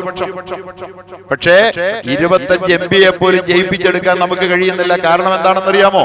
നമ്മുടെ വോട്ടുകൾ ഒന്നിക്കുന്നില്ല. നമ്മളെ രക്ഷിച്ചോളാമെന്ന് പറഞ്ഞുകൊണ്ട് അപ്പുറത്തും ഇപ്പുറത്തും വന്ന് നിന്നുകൊണ്ട്, നിങ്ങളുടെ രാജ്യത്ത് നമുക്കറിയാവോ, നമ്മുടെ രാജ്യത്ത് നടക്കുന്ന തെരഞ്ഞെടുപ്പിന്റെ ബാലറ്റിനെ ശരിയായി ഉപയോഗിക്കാത്തത്, ഇന്ന് ചെയ്യേണ്ടത് ഇന്ന് ചെയ്യാൻ നമുക്ക് കഴിയുന്നില്ല ഇന്ത്യ മുസൽമാന്. എന്നിട്ട് ആരെയാണ് പഴിക്കുന്നത്? ഞാൻ പറഞ്ഞല്ലോ, ഇന്ത്യ രാജ്യത്ത് 800 കൊല്ലവും യൂറോപ്പിൽ 700 കൊല്ലവും അള്ളാഹ് അധികാരം തന്നിട്ടാണ് ആ യൂറോപ്പും അതുപോലെ തന്നെ ഇന്ത്യയും അള്ളാഹു നമ്മുടെ ശത്രുക്കളാക്കി തന്നത്. ചെയ്യേണ്ടത് ചെയ്തില്ല, ദഅവത്ത് ചെയ്യേണ്ടത് ചെയ്തില്ല. അതുകൊണ്ട് നമ്മൾക്ക് അള്ളാഹു തന്ന ഈ വലിയ നിഅമത്തിനെ, ചാതുർവർണ്ണയത്തിന്റെ ദുരിതം അനുഭവിച്ച ജനങ്ങളോട് ഇസ്ലാം നിങ്ങൾക്ക് ചാതുർവർണ്ണം വെച്ചിട്ടില്ല, നിങ്ങൾക്ക് ഞങ്ങളുടെ പള്ളിയിൽ സ്വതന്ത്രരായി നമസ്കരിക്കാം, നിങ്ങൾക്ക് വഴി നടക്കാം, ഇസ്ലാം അതാണ് പഠിപ്പിക്കുന്നത്. ഈ ഭരണകർത്താക്കളും ഈ നേതാക്കളും ഈ പാവം ജനതയെ പഠിപ്പിച്ചിരുന്നെങ്കിൽ അവരെല്ലാം എന്നെ ഇസ്ലാമിലേക്ക് ഒഴുകുമായിരുന്നു. ഇസ്ലാമിക സമൂഹത്തിന്, ഹിന്ദു സമൂഹത്തിന്റെ ഭൂരിപക്ഷത്തിന്റെ ഭീഷണി അഭിമുഖീകരിക്കേണ്ടി വരുമായിരുന്നില്ല. അള്ളാഹു അധികാരം കയ്യിൽ കിട്ടിയാൽ സ്വയം മറന്നു പോകുന്ന ഒരു ജനതയായി നമ്മൾ മാറുകയാണ്. അവർ പറയുന്നത്, വഖഫ് ബോർഡ് നിർത്തലാക്കാൻ ലോക്സഭയിൽ NDAക്ക് 407 സീറ്റുകൾ വേണം. ഇത് കാശ്മീരിലെ ആർട്ടിക്കിൾ 370 അപകടകരമാണ്. കൊടുക്കുന്ന നിർദ്ദേശം ആർട്ടിക്കിൾ 370 അപകടമാണ് വഖഫ് ബോർഡ് എന്ന്. വഖഫ് ബോർഡ് ആർക്കെങ്കിലും അപകടമാണോ? അതുകൊണ്ട് 407 സീറ്റ്, 410 സീറ്റ് വേണമെന്ന് ഇപ്പൊ പ്രചരിപ്പിക്കുന്ന കേട്ടില്ല. കിട്ടുമെന്ന് പറയുന്നേ എന്തിനെന്നറിയോ? 3-2 ഭൂരിപക്ഷം കിട്ടിയാൽ മാത്രമേ, 4-3 ഭൂരിപക്ഷം കിട്ടിയാലേ ഈ വഖഫ് ബോർഡ് എന്ന് പറയുന്ന ഈ ഒരുപാട് ലക്ഷക്കണക്കിന് വഖഫ് ഭൂമികൾ പിടിച്ചെടുത്തു. അങ്ങനെ ഒരു വഖഫ് പ്രൊട്ടക്ഷനും ഒരു പള്ളിക്കും ഒരു മദ്രസയ്ക്കും ഉണ്ടാകാതിരിക്കാൻ വഖഫ് ബോർഡുകൾ നിർത്തലാക്കണമെങ്കിൽ 407 സീറ്റ് കിട്ടണമെന്നാണ് അവർ ആവശ്യപ്പെടുന്നത്. അവരുടെ ഉള്ളിൽ പറയാനാ ഞാൻ പറയുന്നത്. ഈ പള്ളിയും കാണില്ല, ഈ മദ്രസയും കാണില്ല. ഇതിന്റെ പേരിൽ വഖഫിൽ ചോദ്യം ചെയ്യാൻ ഒരു സംവിധാനവും ഉണ്ടാകില്ല. നമ്മൾ വന്നിരുന്ന് ഈ പള്ളിയിൽ ഇരുന്നുകൊണ്ട്, ഇപ്പൊ ഇരിക്കുന്ന അസ്വസ്ഥതയാണല്ലോ ഈ പള്ളിയിലല്ലേ. നാളെ ഈ പള്ളി തന്നെ ഉണ്ടായെന്ന് വരില്ല. അപ്പൊ പടച്ചോൻ എഞ്ചിനീയറും പള്ളിയിൽ ഇരുന്നാൽ തിരക്കേടില്ലായിരുന്നു എന്ന് അന്നേരം ചിന്തിക്കും. അള്ളാഹുവിന്റെ പള്ളിയിൽ പടച്ചോനെ ഓർത്ത് ഖുർആൻ ഓതി ദീൻ കേട്ട് ദിക്റും ചൊല്ലി നമുക്ക് ജമാഅത്ത് നിസ്കരിച്ച് ഇരിക്കുന്ന ഒരു സന്തോഷമാണല്ലോ എന്ന് ആഗ്രഹിക്കുന്ന, കൊറോണയിൽ നമ്മളൊന്നും ആഗ്രഹിച്ചു പോയില്ലേ? ഇരിക്കാൻ പറ്റാത്തപ്പോഴേ എന്റെ മനസ്സിലാവുള്ളൂ. പടച്ചോനെ പള്ളിയിലൊന്ന് പോയിട്ട് എത്ര കാലമായി, ഒരുമിച്ചിരുന്ന് ഇബാദത്ത് ചെയ്തിട്ട് എത്ര നേരമായി, അവിടെ ഇരുന്ന് ഒരു നസീഹത്ത് കേട്ടിട്ട് കാലം എത്രയായി. പ്രിയപ്പെട്ടവരെ, ഇത് നമുക്ക് നഷ്ടപ്പെടുന്ന വിധത്തിൽ വഖഫ് ബോർഡ് നിർത്തലാക്കാൻ NDAക്ക് 407, മോഡിക്ക് ലോക്സഭയിൽ 407 സീറ്റ് ഉണ്ടെങ്കിൽ CAA NRC നിയമം നടപ്പാക്കുന്നതിലൂടെ 10 കോടി ബംഗ്ലാദേശ് നുഴഞ്ഞു കയറ്റക്കാരെ തുരത്തും. ഇവർ പറഞ്ഞതാണ്, ഇവർ പ്രചരിപ്പിക്കുന്നതാണ്. നമ്മുടെ ഇടയിൽ ഭീതി സൃഷ്ടിക്കാൻ, ഹിന്ദുക്കൾക്കിടയിൽ നമുക്കിടയിൽ വൈരം ഉൽപ്പാദിപ്പിക്കാൻ. മോഡിക്ക് ലോക്സഭയിൽ 407 സീറ്റ് ഉണ്ടെങ്കിൽ ന്യൂനപക്ഷ കമ്മീഷൻ ഇല്ലാതാകും. ന്യൂനപക്ഷ ഇതൊന്നും ഇനി ഇന്ത്യ രാജ്യത്ത് ഉണ്ടാവുകയില്ല പോൽ മോഡിക്ക് ഇത് കിട്ടിയാൽ. ലോക്സഭയിൽ മോഡിക്ക് 407 സീറ്റിന് ആരാധനാലയങ്ങളുടെ നിയമം നിർത്തലാക്കും. പള്ളികളാക്കി മാറ്റപ്പെട്ട ആയിരക്കണക്കിന് ഹിന്ദു ക്ഷേത്രങ്ങൾ തിരികെ നൽകും. എന്താ പറയുന്നതിന്റെ അർത്ഥം എന്നറിയാവോ? ഈ സ്റ്റാറ്റസ് കോ 1947 സ്റ്റാറ്റസ് കോ എല്ലാ ആരാധനാലയങ്ങളുടെയും നിലനിൽക്കണം എന്ന് പറഞ്ഞിരിക്കുന്ന നിയമം ഉള്ളത് കൊണ്ടാണ് 3003 പള്ളികൾ, ബാബരി മസ്ജിദും അതുപോലെ തന്നെ ഗ്യാൻവാപ്പി അടക്കമുള്ള പള്ളികൾ ഇവർക്ക് പിടിച്ചെടുക്കാൻ തടസ്സമായി നിൽക്കുന്നത്. സ്റ്റാറ്റസ് കോ, കോടതിക്ക് അതിനെതിരിൽ വിധി പറയാൻ പറ്റില്ല. അത് നിർത്തലാക്കാൻ, ആ നിയമം തിരുത്തി എഴുതാൻ 407 സീറ്റ് ഉണ്ടെങ്കിൽ മതി. അപ്പൊ എല്ലാ പള്ളികളും ഇത് പഴയ ഹിന്ദുക്കളുടേതായിരുന്നു പറഞ്ഞ് അവർക്ക് പിടിച്ചെടുക്കാൻ പറഞ്ഞാൽ മതിയല്ലോ. വരാൻ പോകുന്ന ഭീഷണി, ഭീതി, അപകടം പിടിച്ച ലോകത്താ പോകുന്നത്. ഇതിന് കാരണം നമ്മൾ നമ്മുടെ ബാധ്യതകളെ മറന്നുപോയത് കൊണ്ടാണ് എന്ന് ഓർമ്മിപ്പിക്കാൻ വേണ്ടി ഞാൻ ഇത് സൂചിപ്പിക്കുകയാണ്. നമ്മൾ ഇപ്പോൾ നമ്മുടെ ഇലക്ഷൻ സമ്മതിദാനാവകാശം അർത്ഥവത്തായി വിനിയോഗിക്കുക, എന്നിട്ട് പടച്ചവനോട് ദ്വാരക്കുക. ഇപ്പോഴും 70 മണ്ഡലങ്ങൾ കേരളത്തിൽ, ഇന്ത്യ രാജ്യത്ത് മുസ്ലിമീങ്ങൾക്ക് ഭൂരിപക്ഷമുള്ള മണ്ഡലങ്ങളിൽ മുസ്ലിമീങ്ങളുടെ വോട്ട് ഒന്നിച്ചു വീണാൽ അവിടെ 70 എംപിമാർ ഇന്ത്യയുടെ പാർലമെന്റിൽ ഉണ്ടാകും. 70 എംപിമാർ കോൺഗ്രസിന് കിട്ടിയാൽ പ്രതിപക്ഷ നേതാവാകാൻ പറ്റും. അത് കിട്ടാത്തതുകൊണ്ടാണ് രാഹുൽ ഗാന്ധിക്ക് പ്രതിപക്ഷ നേതാവാകാൻ പറ്റാത്തത്, ക്യാബിനറ്റ് റാങ്ക് ഇല്ലാത്തത്, കാറില്ലാത്തത്, വസതിയില്ലാത്തത്. അതുകൊണ്ട് അദ്ദേഹത്തിന്റെ വാക്കുകൾക്ക് വലിയ വിലയില്ലാത്തത് ഗവൺമെന്റിന്റെ. അപ്പൊ അതുകൊണ്ട് അതൊക്കെ ഉണ്ടാകണം, അതൊക്കെ നമ്മുടെ മനസ്സിലിരിക്കണം. ഇവിടെ രാഷ്ട്രീയം പറയുകയല്ല എന്ന് ഞാൻ സൂചിപ്പിക്കുക. അപ്പോ മോഡിക്ക് ലോക്സഭയിൽ 407 സീറ്റുകൾ ഉണ്ടെങ്കിൽ ഹിന്ദുക്കൾക്ക്, കേരളത്തിലെ ഹിന്ദുക്കൾക്ക് കൊടുത്തിരിക്കുന്ന നിർദ്ദേശമാണ് തീവ്രവാദത്തിന്റെ ഫാക്ടറിയായ മദ്രസകൾ നിരോധിച്ചുകൊണ്ട് ഏകീകൃത വിദ്യാഭ്യാസ നിയമം കൊണ്ടുവരും. മദ്രസകൾ പിന്നെ ഉണ്ടാവില്ല. മദ്രസകളിൽ എന്ത് തീവ്രവാദം പഠിപ്പിച്ചേ? നമ്മളെല്ലാം പഠിപ്പിച്ചോ? പക്ഷെ ഇവർ പ്രചരിപ്പിക്കുന്നത് അങ്ങനെയാണ്. ലോക്സഭയിൽ മോഡിക്ക് 407 സീറ്റുകൾ ഉണ്ടെങ്കിൽ 77 വർഷമായി തുടർച്ചയായി ഭരിക്കുന്ന കേന്ദ്രവും 29 സംസ്ഥാന സർക്കാരുകൾ നടത്തുന്ന 600 ന്യൂനപക്ഷ മന്ത്രാലയങ്ങൾ ഇല്ലാതാകും. 600 മന്ത്രാലയമൊന്നുമില്ല, നുണ പറഞ്ഞ് അവരെ എതിരാക്കുകയാണ്. 2 കുട്ടികളെ മതി എന്ന ബാലനിയമം നടപ്പിലാക്കും. ഇനി 407 സീറ്റുണ്ടെങ്കിൽ UCC ഇന്ത്യയിൽ നടപ്പാക്കും. 4 നിക്കാഹ് 3 തലാഖ് നിരോധിക്കും. 4 നിക്കാഹ് നമ്മൾ ആരെങ്കിലും കഴിക്കാറുണ്ടോ? ഇല്ല. എന്നിട്ടും അതും പറഞ്ഞുകൊണ്ടാണ് പ്രചാരണം. എന്നാ 3 തലാഖോ നമ്മൾ ചൊല്ലാറുണ്ട്. നമ്മൾ തന്നെയാണ് കാരണക്കാര്. നമ്മൾ തലാഖ് ചൊല്ലിയ എല്ലാം 3 തലാഖാണ്. ആരാ 3 തലാഖ് എല്ലാം പറഞ്ഞ? ഇസ്ലാമിക ശരീഅത്തിൽ 3 തലാഖ് ഇല്ല. മുത്തലാഖിന് വേണ്ടി നമ്മൾ വാദിക്കുന്നവരാരെങ്കിലും ഉണ്ടെങ്കിൽ മുത്തലാഖിന് വേണ്ടി വാദിക്കണ്ട. പക്ഷെ മോഡിയോടുള്ള വിയോജിപ്പ് അതിന്റെ പേരിലല്ല. മോഡി മുസ്ലിമീങ്ങൾ ചെയ്യുന്ന തലാഖിനെ മാത്രം ക്രിമിനൽ കുറ്റമാക്കി മറ്റുള്ളവരുടെ വിവാഹമോചനത്തെ അങ്ങനെ ആക്കിയില്ല എന്നുള്ളിടത്താണ്, അവിടെ മതവിവേചനം വന്നെന്നുള്ളിടത്താണ് 3 തലാഖാണ് എല്ലാ പള്ളി കമ്മിറ്റിക്കാരും ചൊല്ലിച്ചേ. നമ്മൾ ചെയ്ത തെറ്റാണ്. അതിൽ കയറി അവർ പിടിക്കാൻ കാരണം. ഉത്തരേന്ത്യയിലൊക്കെ മഹാഭൂരിപക്ഷം 3 തലാഖ ചൊല്ലിക്കുന്നത്. ഇതിനാ 3 തലാഖ് ചൊല്ലണേ? ഫൈൻ തലക്ക തലാഖ് മറത്ത തലാഖ് 2 എണ്ണമാണടാ എന്നാ അല്ലാഹു ഖുർആനിൽ പറഞ്ഞത്. എന്തുകൊണ്ടാ? ഒന്നാമത്തെ തലാഖിൽ ഒന്നും സംഭവിക്കില്ല. ഒന്നാമത്തെ തലാഖ് നടപ്പാക്കണമെങ്കിൽ അത് സ്ട്രെസ് ചെയ്യാൻ വേണ്ടിയിട്ട് 2ാമത്തെ തലാഖ് ചൊല്ലിയാലേ 2 തലാഖിൽ നമ്മൾ ഉറച്ചു നിൽക്കാൻ വേണ്ടിയിട്ടാണ് 2ാമത്തെ തലാഖ്. ഉറച്ചു നിൽക്കുന്നുണ്ടോന്നാണ്. 3ാമത്തെ തലാഖ് ഫൈൻ തലഖഹ ചൊല്ലിയാൽ ഫലാ തഹില്ലു ലഹു മിൻ ബഅദു ഹത്താ തൻകിഹ സൗജൻ ഗൈറ. ഇനി ആ പെണ്ണിനെ കെട്ടിക്കൂടാ. അല്ലാഹു പണിഷ്മെന്റ് പറയുക. ഗുജറാത്തിൽ നിന്ന് ഉന്നത ഉദ്യോഗസ്ഥനായ ഒരു കമ്പനി എക്സിക്യൂട്ടീവ് മാനേജറാണ്. അദ്ദേഹം വിളിച്ചിട്ട്, നല്ല മനുഷ്യനാണ്, അദ്ദേഹം കാസർഗോഡുകാരനാണ്. ആരാണെന്നും എനിക്കറിയാൻ പാടില്ല, ഞാനിപ്പോ പേര് ഓർത്ത് വെച്ചിട്ടില്ല. അദ്ദേഹത്തിന്റെ കാസർഗോഡുകാരനാണെന്നാണ് ഓർമ്മ. ഭാര്യയെ തലാഖ് ചൊല്ലിപ്പോയി 3 തലാഖും ചൊല്ലി എന്നാണ് അദ്ദേഹം തലാഖ് ചൊല്ലി പോലും. നമുക്ക് ഈ 3 തലാഖ് ഒരു നിയമം. പക്ഷേ എനിക്ക് മസല എന്ന് അറിയാൻ പാടില്ല. ഞാൻ ചോദിച്ചു, 3 തലാഖും 1 തലാഖ് 2 തലാഖ് 3 തലാഖ് എന്നുള്ള മസല അത് മാത്രം നിങ്ങൾക്ക് അറിയായിരുന്നു, ആരാ പഠിപ്പിച്ചതെന്ന് ചോദിച്ചു. അവസാനം പറയണു, എനിക്ക് ആ ഭാര്യയെ വേണം, അവളോട് എനിക്ക് അത്ര സ്നേഹമാണ്, അതുകൊണ്ട് എന്തെങ്കിലും പഴുതുണ്ടോ എന്നാ ചോദിച്ചത്. ഞാൻ പറഞ്ഞു, അള്ളാഹ് പറഞ്ഞല്ലാത്ത ഒരു പഴുതും എന്റെ കയ്യിലില്ല, ഇനി പഴുത് നിങ്ങൾ സ്വയം കണ്ടെത്തുക എന്നുള്ളതല്ലാതെ വേറെ പഴുതൊന്നും എന്റെ കയ്യിലില്ല. അപ്പൊ ഇങ്ങനെ 3 തലാഖ് ചൊല്ലി ഈ 3 തലാഖിന്റെ പേരിൽ ഒരുപാട് പെൺകുട്ടികൾ കണ്ണീര് കുടിക്കുന്നുണ്ട്. പെൺകുട്ടികളെല്ലാം ആണുങ്ങൾ കണ്ണീര് കുടിക്കുന്നുണ്ട്. ഇത് വെച്ചൊക്കെയാണ്, ഇതൊക്കെ ഉപയോഗിച്ചുകൊണ്ടാണ് ഈ ഗവൺമെന്റ് നമ്മളെ ചൂഷണം ചെയ്യാൻ വേണ്ടി ശ്രമിക്കുന്നത്. അപ്പൊ ഇത് നിർത്തലാക്കുമെന്ന് ഇനി ഇങ്ങനെ പറഞ്ഞുകൊണ്ട് ഒരുപാട് കാര്യങ്ങളുണ്ട്. അതുകൊണ്ട് സുഹൃത്തുക്കളെ, നിങ്ങളുടെ എല്ലാ ശ്രമങ്ങളും നടത്തൂ. ഇത്തവണ BJP 407 സീറ്റുകൾ കടക്കണം. ഇത് ആവശ്യമാണെന്ന് പറഞ്ഞുകൊണ്ട് നമ്മൾക്കെതിരിൽ പ്രചാരണം നടത്തി മുന്നോട്ട് പോകുമ്പോൾ ഞാൻ എൻ്റെ വാക്കുകൾ അവസാനിപ്പിക്കുകയാണ്. നമ്മൾ എന്താണ് ചെയ്യേണ്ടത്? നമ്മൾ ചെയ്യേണ്ടത് എന്താണ്? പ്രിയപ്പെട്ട സഹോദരങ്ങളെ, ഇത് എന്തിനാണിത് അള്ളാഹു ഇത്തരത്തിൽ ഭയാനകമായ ഒരവസ്ഥ കൊണ്ടുവന്ന് വെച്ചിരിക്കുന്നത്? അള്ളാഹുവിന്റെ ദീൻ അനുസരിച്ച് ജീവിക്കണമെന്ന് ഉള്ളിൽ ആഗ്രഹിക്കുന്നവർക്കും ഇതുപോലും ദീൻ അനുസരിച്ച് ജീവിക്കാൻ കഴിയാത്ത, പള്ളികളിൽ പോകാൻ കഴിയാത്ത, മദ്രസകൾ നടത്താൻ കഴിയാത്ത, മക്കളെ വ്യഭിചരിക്കരുതെന്ന് മക്കളോട് പറയാൻ കഴിയാത്ത, മദ്യപിക്കരുത്, ലഹരി ഉപയോഗിക്കരുതെന്ന് സ്വന്തം മക്കളോട് പറയാൻ കഴിയാത്ത ഒരവസ്ഥയിലേക്ക് നമ്മുടെ രാജ്യത്തെ കൊണ്ടുവരികയാണ് ഈ ഗവൺമെന്റ്. ഭയപ്പെടണം. സ്വവർഗരതി നിയമവിരുദ്ധമല്ല, തെറ്റല്ല എന്ന് സുപ്രീം കോടതിയാണ് പറഞ്ഞത്. എന്റെയും നിങ്ങളുടെയും ഭാര്യയെ അയൽപക്കത്തുകാരൻ കയറി വ്യഭിചരിച്ചാൽ അത് തെറ്റല്ലെന്ന് പറഞ്ഞ സുപ്രീം കോടതിയാണ്.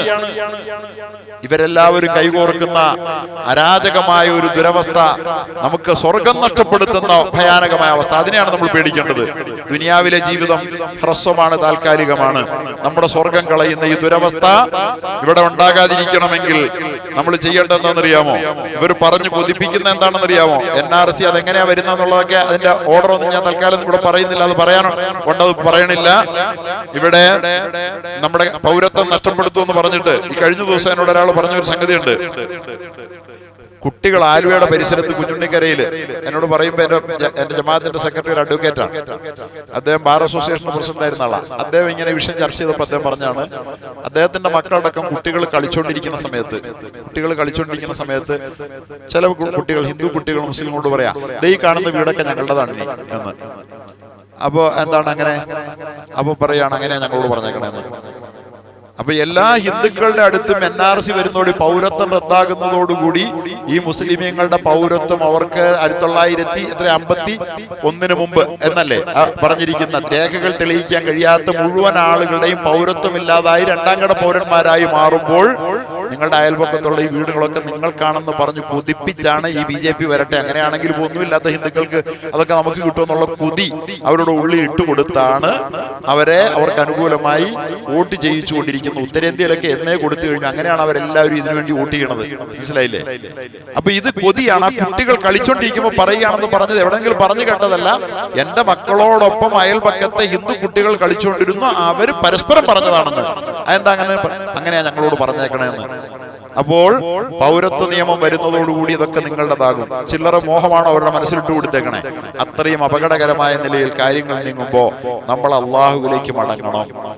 കാരണം ഈ കടുത്ത പരീക്ഷണത്തിലൂടെ നമ്മളെ ക്ഷമ പഠിപ്പിക്കണമെന്ന് അള്ളാഹുവിന് നിർബന്ധമുണ്ടായിട്ടല്ല. ഫർളുകൾ നമസ്കാരത്തിൽ മുറപാലിച്ച് നോമ്പിലും ഹജ്ജിലും സക്കാത്തിലും നമ്മൾ ക്ഷമിക്കാൻ നമ്മൾ തയ്യാറല്ലാതെ വന്നപ്പോൾ, അതുപോലെ തന്നെ മദ്യപാനത്തിലും വ്യഭിചാരത്തിലും ലഹരി പോലുള്ള കാര്യങ്ങളിൽ നിന്ന് നമ്മൾ ക്ഷമിക്കാൻ തയ്യാറല്ലാതെ നമ്മൾ ക്ഷമയിൽ നിന്ന് പുറകോട്ട് പോയപ്പോൾ അള്ളാഹുവിന് ക്ഷമയുള്ളവരോടൊപ്പം അല്ലേ നിൽക്കാൻ പറ്റുള്ളൂ. ഇന്നല്ലാഹ മഅ സാബിരീന്റെ അർത്ഥം എന്താ?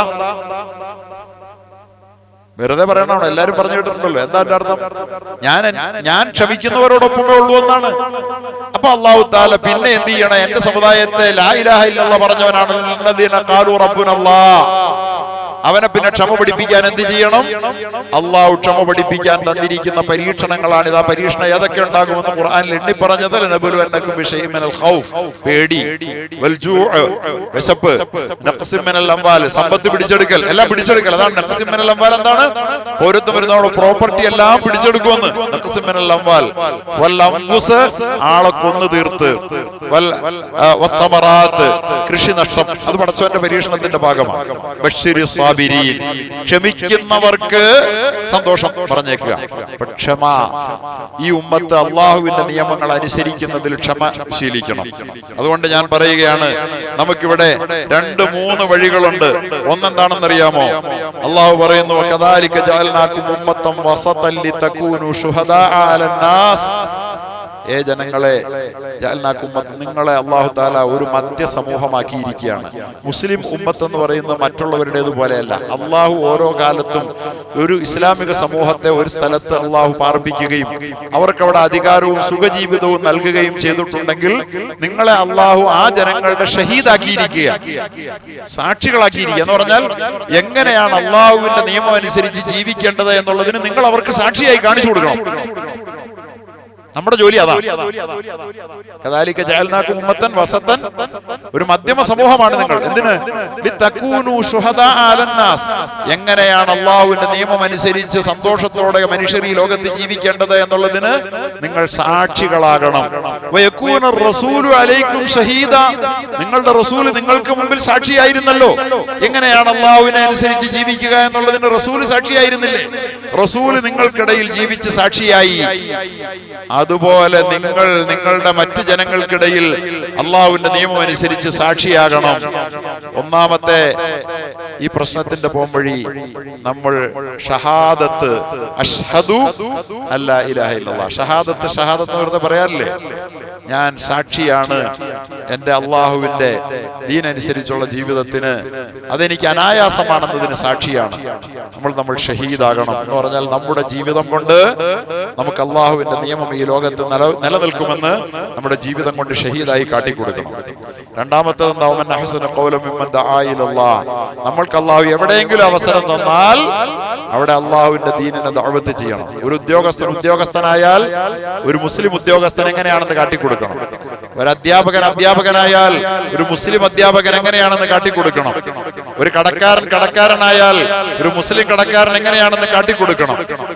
ഒരു ഭരണാധികാരി, ഒരു പഞ്ചായത്ത് മെമ്പറായാൽ ഒരു മുസ്ലിം പഞ്ചായത്ത് മെമ്പർ എങ്ങനെയാണെന്ന് കാട്ടിക്കൊടുക്കണം. ഒരു മുസ്ലിം മന്ത്രിയായാൽ ഒരു മുസ്ലിം മന്ത്രി എങ്ങനെയാണെന്ന് കാട്ടിക്കൊടുക്കണം. കഴിഞ്ഞോ? നമുക്ക് എത്ര മുസ്ലിം മന്ത്രിമാർ ഇവിടെ ഉണ്ടായിട്ടുണ്ട്. പക്ഷെ ഒരാളെങ്കിലും ഈ മന്ത്രി നല്ലവനായിരുന്നു എന്ന് ഉണ്ട്. ഇന്നലകളിൽ ഉണ്ടായിരുന്നു ചില മന്ത്രിമാരെ കുറിച്ച്, അഴിമതിയില്ലാത്ത മന്ത്രിമാർ, അവർ നല്ലവരായിരുന്നു ആ മുസ്ലിം മന്ത്രിമാരെന്ന് പറഞ്ഞു. അന്ന് നമുക്ക് അന്തസ്സുണ്ടായിരുന്നു. അന്ന് നമുക്ക് ഈ മാതിരി ശത്രുക്കൾ ഉണ്ടായിരുന്നില്ല. ഉണ്ടായിരുന്നോ?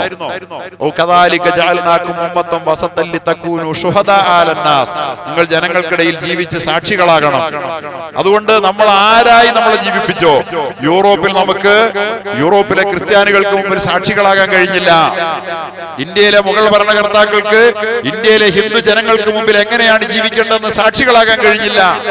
കേരളത്തിലെ മുസൽമാന്, കേരളത്തിലെ ഹിന്ദുക്കൾക്കിടയിൽ എങ്ങനെയാണ് മുസ്ലിം ജീവിക്കേണ്ടതെന്നതിന് സാക്ഷിയാകാൻ ഇന്ന് കഴിയണുണ്ടോ? 12 പേരുമായി മാലിക് ദിനാറിന്റെ നേതൃത്വത്തിൽ കേരളത്തിലേക്ക് മുസൽമാൻ വന്നപ്പോൾ, അവരവരുടെ ജീവിതം കണ്ട് സാക്ഷിയായപ്പോൾ, അവരെ കുറിച്ച് കഴിഞ്ഞ ദിവസം ഒരു ഹിന്ദു പ്രഭാഷകൻ പറയുകയുണ്ടായി. ഞാനും കൂടി പങ്കെടുത്ത ഒരു വേദിയിൽ വെച്ച് അദ്ദേഹം പ്രസംഗിച്ചപ്പോൾ പറയുകയുണ്ടായി, അവർ വൈകുന്നേരം ഭക്ഷണം കഴിക്കാൻ നേരമാകുമ്പോൾ അവരിറങ്ങി നിന്നിട്ട് വിളിക്കുമായിരുന്നു അത്രേ. മാലിക് ദിനാറിന്റെ സംഘം വന്നിട്ട്, ഇന്ന് ഞങ്ങളുടെ കൂട്ടത്തിൽ ഭക്ഷണം കഴിക്കാൻ വരാൻ ആരുണ്ട് എന്ന് ഇറങ്ങി നിന്നിട്ട് വിളിക്കുമായിരുന്നു എന്ന്. കാരണം അയൽപക്കത്ത് അറിഞ്ഞു വെച്ചുകൊണ്ട് ഭക്ഷണം കഴിക്കാതെ പട്ടിണി കിടക്കുന്നവൻ ഉണ്ടായിരിക്കെ വയറ് നിറച്ചുണ്ടെന്നവൻ നമ്മിൽപ്പെട്ടവനല്ലെന്ന് റസൂലുള്ള പറഞ്ഞു. അവര് ആ 12 പേര് മാത്രമുള്ള സംഘം വൈകുന്നേരം ഭക്ഷണം കഴിക്കാൻ വേണ്ടി പോകുമ്പോൾ, ഇന്ന് ഞങ്ങളുടെ വീട്ടിൽ ഭക്ഷണം കഴിക്കാൻ ഞങ്ങളുടെ കൂടെ കൂടാൻ ആരുണ്ടോ എന്ന് ചോദിക്കുമായിരുന്നു എന്ന്. തകൂനു ശുഹദാ അലന്നാസ്. ആ 12 പേരാണ് ഇന്ന് 1,05,00,000. ഈ 1,05,00,000 1,10,00,000 ആക്കി തീർക്കാൻ കഴിയുമോ? കഴിയണ്ടേ? നമ്മളെ കണ്ട് കഴിയണ്ടേ? കഴിഞ്ഞാൽ ഈ നമ്മുടെ ശത്രു, ഈ RSS നമ്മളെ ഓടിച്ചിട്ട് ഇതെല്ലാം പിടിച്ചെടുക്കാനെന്ന് പറയും. ഈ മുഴുവൻ ആളുകളും ആര് പറഞ്ഞു നിങ്ങളോട് ഇവരെ ഓടിക്കാനെന്ന് നാളെ ചോദിക്കും. അതുകൊണ്ട് നിങ്ങളെ നാം മധ്യസമൂഹമാക്കിയത് എന്തിനെന്നറിയോ? കദാലിക ജഅൽനാകും ഉമ്മത്തൻ വസത്ത ലിതകൂനു ശുഹദാ അലന്നാസ്. നിങ്ങൾ ജനങ്ങളുടെ മുമ്പിൽ നിങ്ങളുടെ ജീവിതം കൊണ്ട് സാക്ഷിയാകാനാണ്. എങ്ങനെയാണ് ജീവിക്കേണ്ടതെന്ന്. റസൂലു അലൈക്കും ഷഹീദ. റസൂൽ നിങ്ങളുടെ മുമ്പിൽ കാട്ടിത്തന്നില്ലേ എങ്ങനെയാണ് ജീവിക്കേണ്ടതെന്ന്? മദീനയിലെ ജൂതന്മാരുടെ മുമ്പിൽ കാട്ടിത്തന്നില്ലേ? നജ്റാനിലെ ക്രിസ്ത്യാനിയുടെ മുമ്പിൽ കാട്ടിത്തന്നില്ലേ? നിങ്ങളുടെ മുമ്പിൽ നിന്ന് കാണിച്ചു തന്നില്ലേ? അതുപോലെ നിങ്ങൾ മകാനാ. നമുക്ക് വെറുതെ ഇരിക്കാൻ പറ്റില്ല. നമ്മൾ ഒരു കൊടിയും പിടിക്കണ്ട. വലിയ തെരഞ്ഞെടുപ്പ് നമ്മൾ പോയി വോട്ടവകാശം വിനിയോഗിച്ചോണം. ഒരു രാഷ്ട്രീയക്കാരും നമ്മളെ രക്ഷിക്കൊന്നുമില്ല. അവർക്ക് കഴിയില്ല. കാരണം അവരെ പിടിച്ചകത്താക്കുക, അവരുടെ ഫണ്ട് മരവിപ്പിക്കുക, അവർക്കൊന്നും ചെയ്യാൻ പറ്റില്ല. അതുകൊണ്ട് നമുക്കൊന്ന് സാക്ഷിയായി ജീവിക്കണം. ഈ രാജ്യത്ത് ഇസ്ലാമിന്റെ സാക്ഷിയാകണം നമ്മൾ. രണ്ടാമത്, നമ്മൾ അള്ളാഹുവിന്റെ ദീനിന്റെ ദാഇയാകണം. കയ്യിൽ കിട്ടുന്ന ഏതൊരവസരത്തിലും ഇങ്ങനെയാണ് ഒരു മുസ്ലിം എന്ന് നാം കാട്ടിക്കൊടുക്കണം. നമ്മൾ ചെയ്യണം എന്താ? ഞാൻ മുസ്ലിം അല്ലെന്ന് ആണെന്ന് ആരും അറിയാതിരിക്കട്ടെ.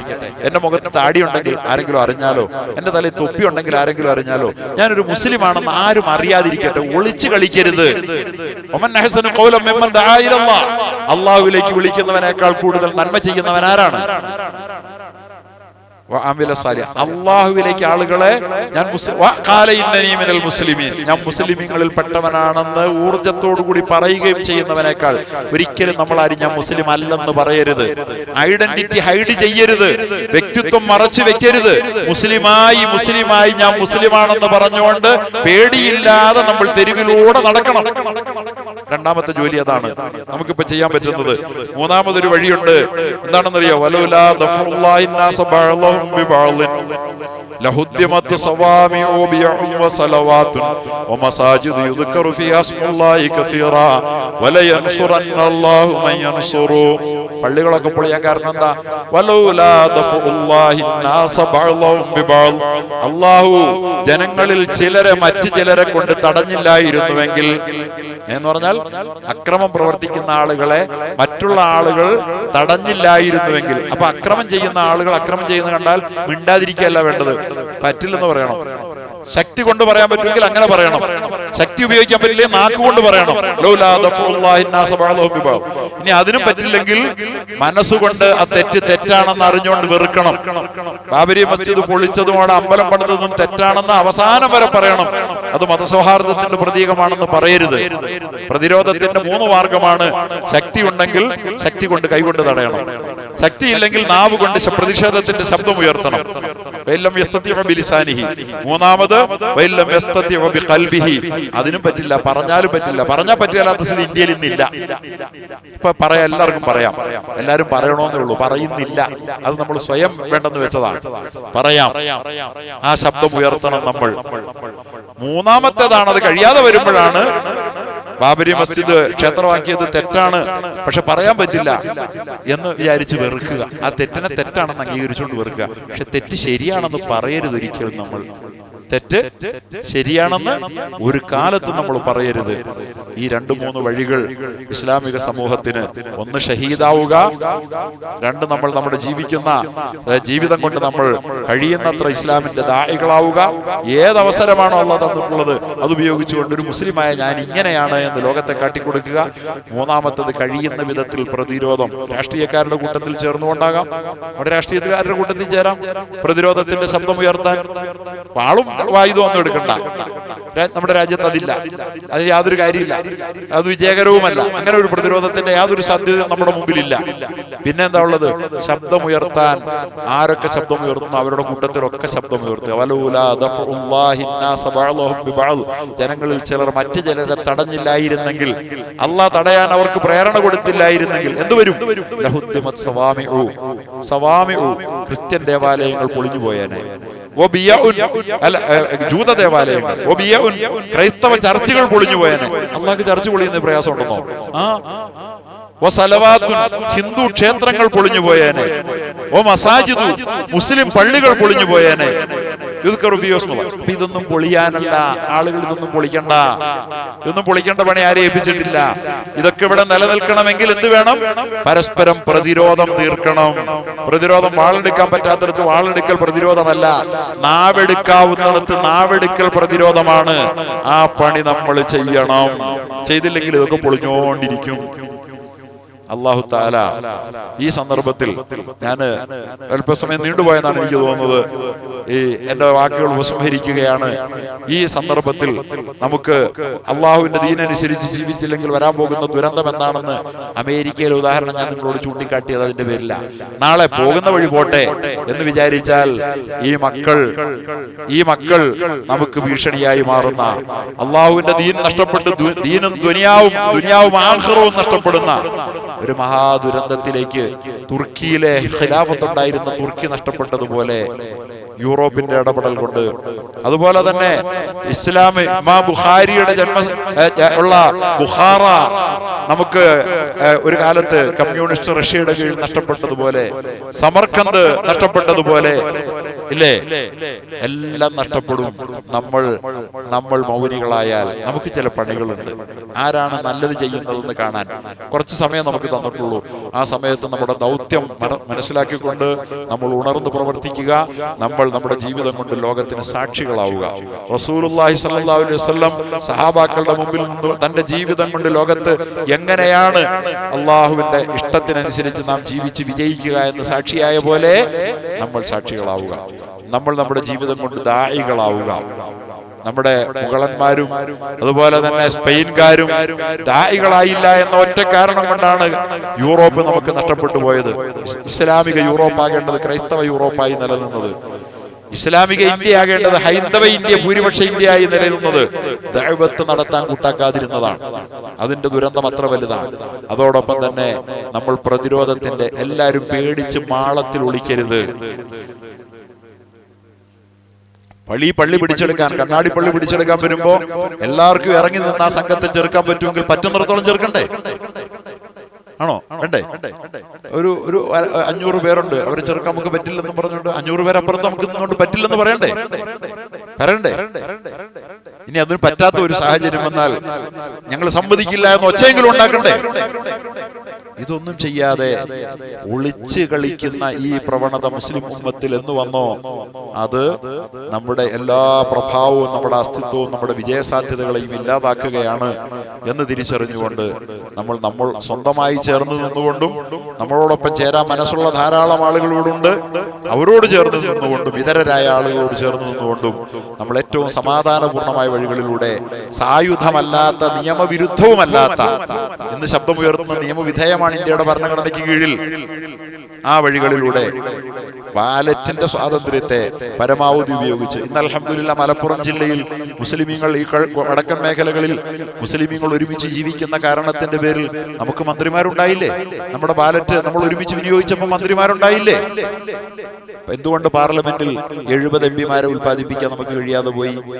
അപ്പോ ആ 70 എംപിമാർ പാർലമെന്റിൽ ഒന്നിച്ച് ശബ്ദിച്ചാൽ അതൊരു വലിയ ശബ്ദമാകുമായിരുന്നില്ലേ? അപ്പൊ നമ്മുടെ കർമ്മദോഷമാണ് ഇത്തരം ദുരന്താനുഭവങ്ങളിലേക്ക് നമ്മളെ കൊണ്ടെത്തിക്കുന്നതെന്ന് തിരിച്ചറിഞ്ഞ് പരിശുദ്ധമായ ഖുർആൻ നമുക്ക് ഇതിന്റെ മുമ്പിലുള്ള വഴികൾ ചൂണ്ടിക്കാട്ടുന്നു. അള്ളാഹുവിന്റെ ഹബീബ് നമ്മെ പഠിപ്പിക്കുന്നു. നിരാശയ്ക്ക് മുസ്ലിം ഉമ്മത്തിൽ യാതൊരു വകയുമില്ല. 40,000-ഓളം പേരെ ഗസയിൽ കൊന്നു തീർത്തിട്ടും, ഇസ്മായിൽ ഹനിയായുടെ 3 ആൺമക്കളെയും 4 കൊച്ചുമക്കളെയും കൊന്നു തീർത്തിട്ടും പിന്നെ എന്തിനാണ് എന്റെ മക്കളെ ഞാൻ വളർത്തിക്കൊണ്ടുവന്നതെന്ന് ധീരതയോടുകൂടി ചോദിക്കാൻ കഴിയുന്ന പിതാക്കന്മാർ ജീവിക്കുന്ന മണ്ണാണിത്. ഇതുപോലെ 2ാം ലോക മഹായുദ്ധകാലത്ത് 10 കോടി ജനങ്ങളാ മരിച്ചുപോയത്. അതുകൊണ്ട് ഈ ലോകത്ത് ആളുകൾ മരിച്ചു എന്നുള്ളത് കൊണ്ട് ഒരു സംസ്കാരമൊന്നും ഇല്ലാതാവുകയില്ല.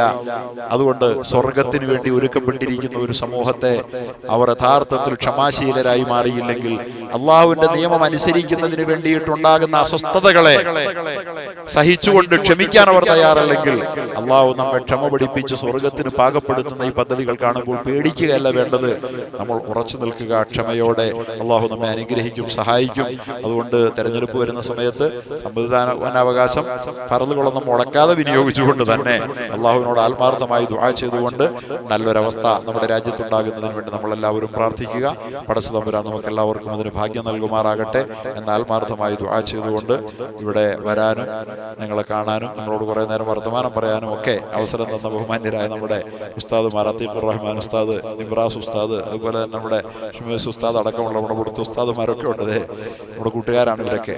അവരൊക്കെ ഈ ഇന്നത്തെ ജീവിത സാഹചര്യങ്ങളെ കുറിച്ച് വലിയ ആശങ്കാകുലരാണ്. നമ്മുടെ ഉലമാക്കൾക്ക് നിങ്ങളെക്കുറിച്ച്, നമ്മുടെ ഉമ്മത്തിനെ കുറിച്ച് വലിയ ആശങ്കയുണ്ട്. എന്താണ് അവരോട് പറയേണ്ടത് എന്നതിനെ കുറിച്ച് ആ ആശങ്കകൾ നമ്മുടെ ഉലമാക്കൾക്കുള്ളതുപോലെ നമ്മുടെ സമൂഹവും ഏറ്റെടുക്കണം. അത് അള്ളാഹുവിലേക്ക് നമ്മൾ പങ്കുവെക്കണം. നമ്മളാൽ ആവുന്ന വിധത്തിൽ പ്രവർത്തിക്കണം. തീർച്ചയായും അള്ളാഹു സഹായിച്ചാൽ നമ്മുടെ നേരെ നോക്കാൻ വിരൽ ചൂണ്ടാൻ ഒരു ശക്തിക്കും കഴിയില്ല. പക്ഷെ നമ്മൾ നമ്മുടെ ഉത്തരവാദിത്വങ്ങൾ നിർവഹിക്കണം എന്ന് സൂചിപ്പിച്ചുകൊണ്ട് ഞാൻ നിർത്തുന്നു. ആഖിറു ദഅവതി അനിൽ ഹംദുലില്ലാഹി റബ്ബിൽ ആലമീൻ. അസ്സലാമു അലൈക്കും വറഹ്മത്തുള്ളാഹി വബറകാതുഹു. ഹുസൈൻ എന്താ പറയാനുള്ളത്?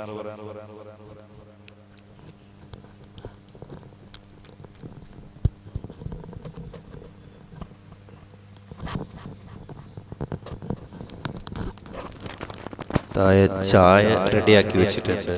അതും കുടിച്ചിട്ട് എല്ലാവരും പോകാവൂ. ഇതുവരെ നമ്മളോട് ഉപദേശങ്ങൾ നൽകിയ, നിർദ്ദേശങ്ങൾ നൽകിയ ബഹുമാനപ്പെട്ട അലിയാർ കാസിമി അവർക്ക് നന്ദി പ്രകാശിപ്പിക്കുകയാണ്. നാടിൻ്റെ നാനാഭാഗത്തു നിന്നും ഇവിടെ എത്തിച്ചേർന്ന എല്ലാ സഹോദരങ്ങൾക്കും നന്ദി പ്രകാശിപ്പിക്കുകയാണ്. വേറൊരു കാര്യം സൂചിപ്പിക്കുവാനുള്ളത്, ഇവിടെ ദാറുൽ ഹിക്മ, അതായത് ഖുർആൻ മനപ്പാഠത്തിനോടൊപ്പം സ്കൂൾ പഠനവുമുള്ള സംവിധാനം നമ്മുടെ പള്ളിയിൽ തന്നെ നമ്മൾ സംവിധാനിച്ചിട്ടുണ്ട്. 6ാം ക്ലാസ് പാസ്സായ കുട്ടികൾക്കാണ് പ്രവേശനം.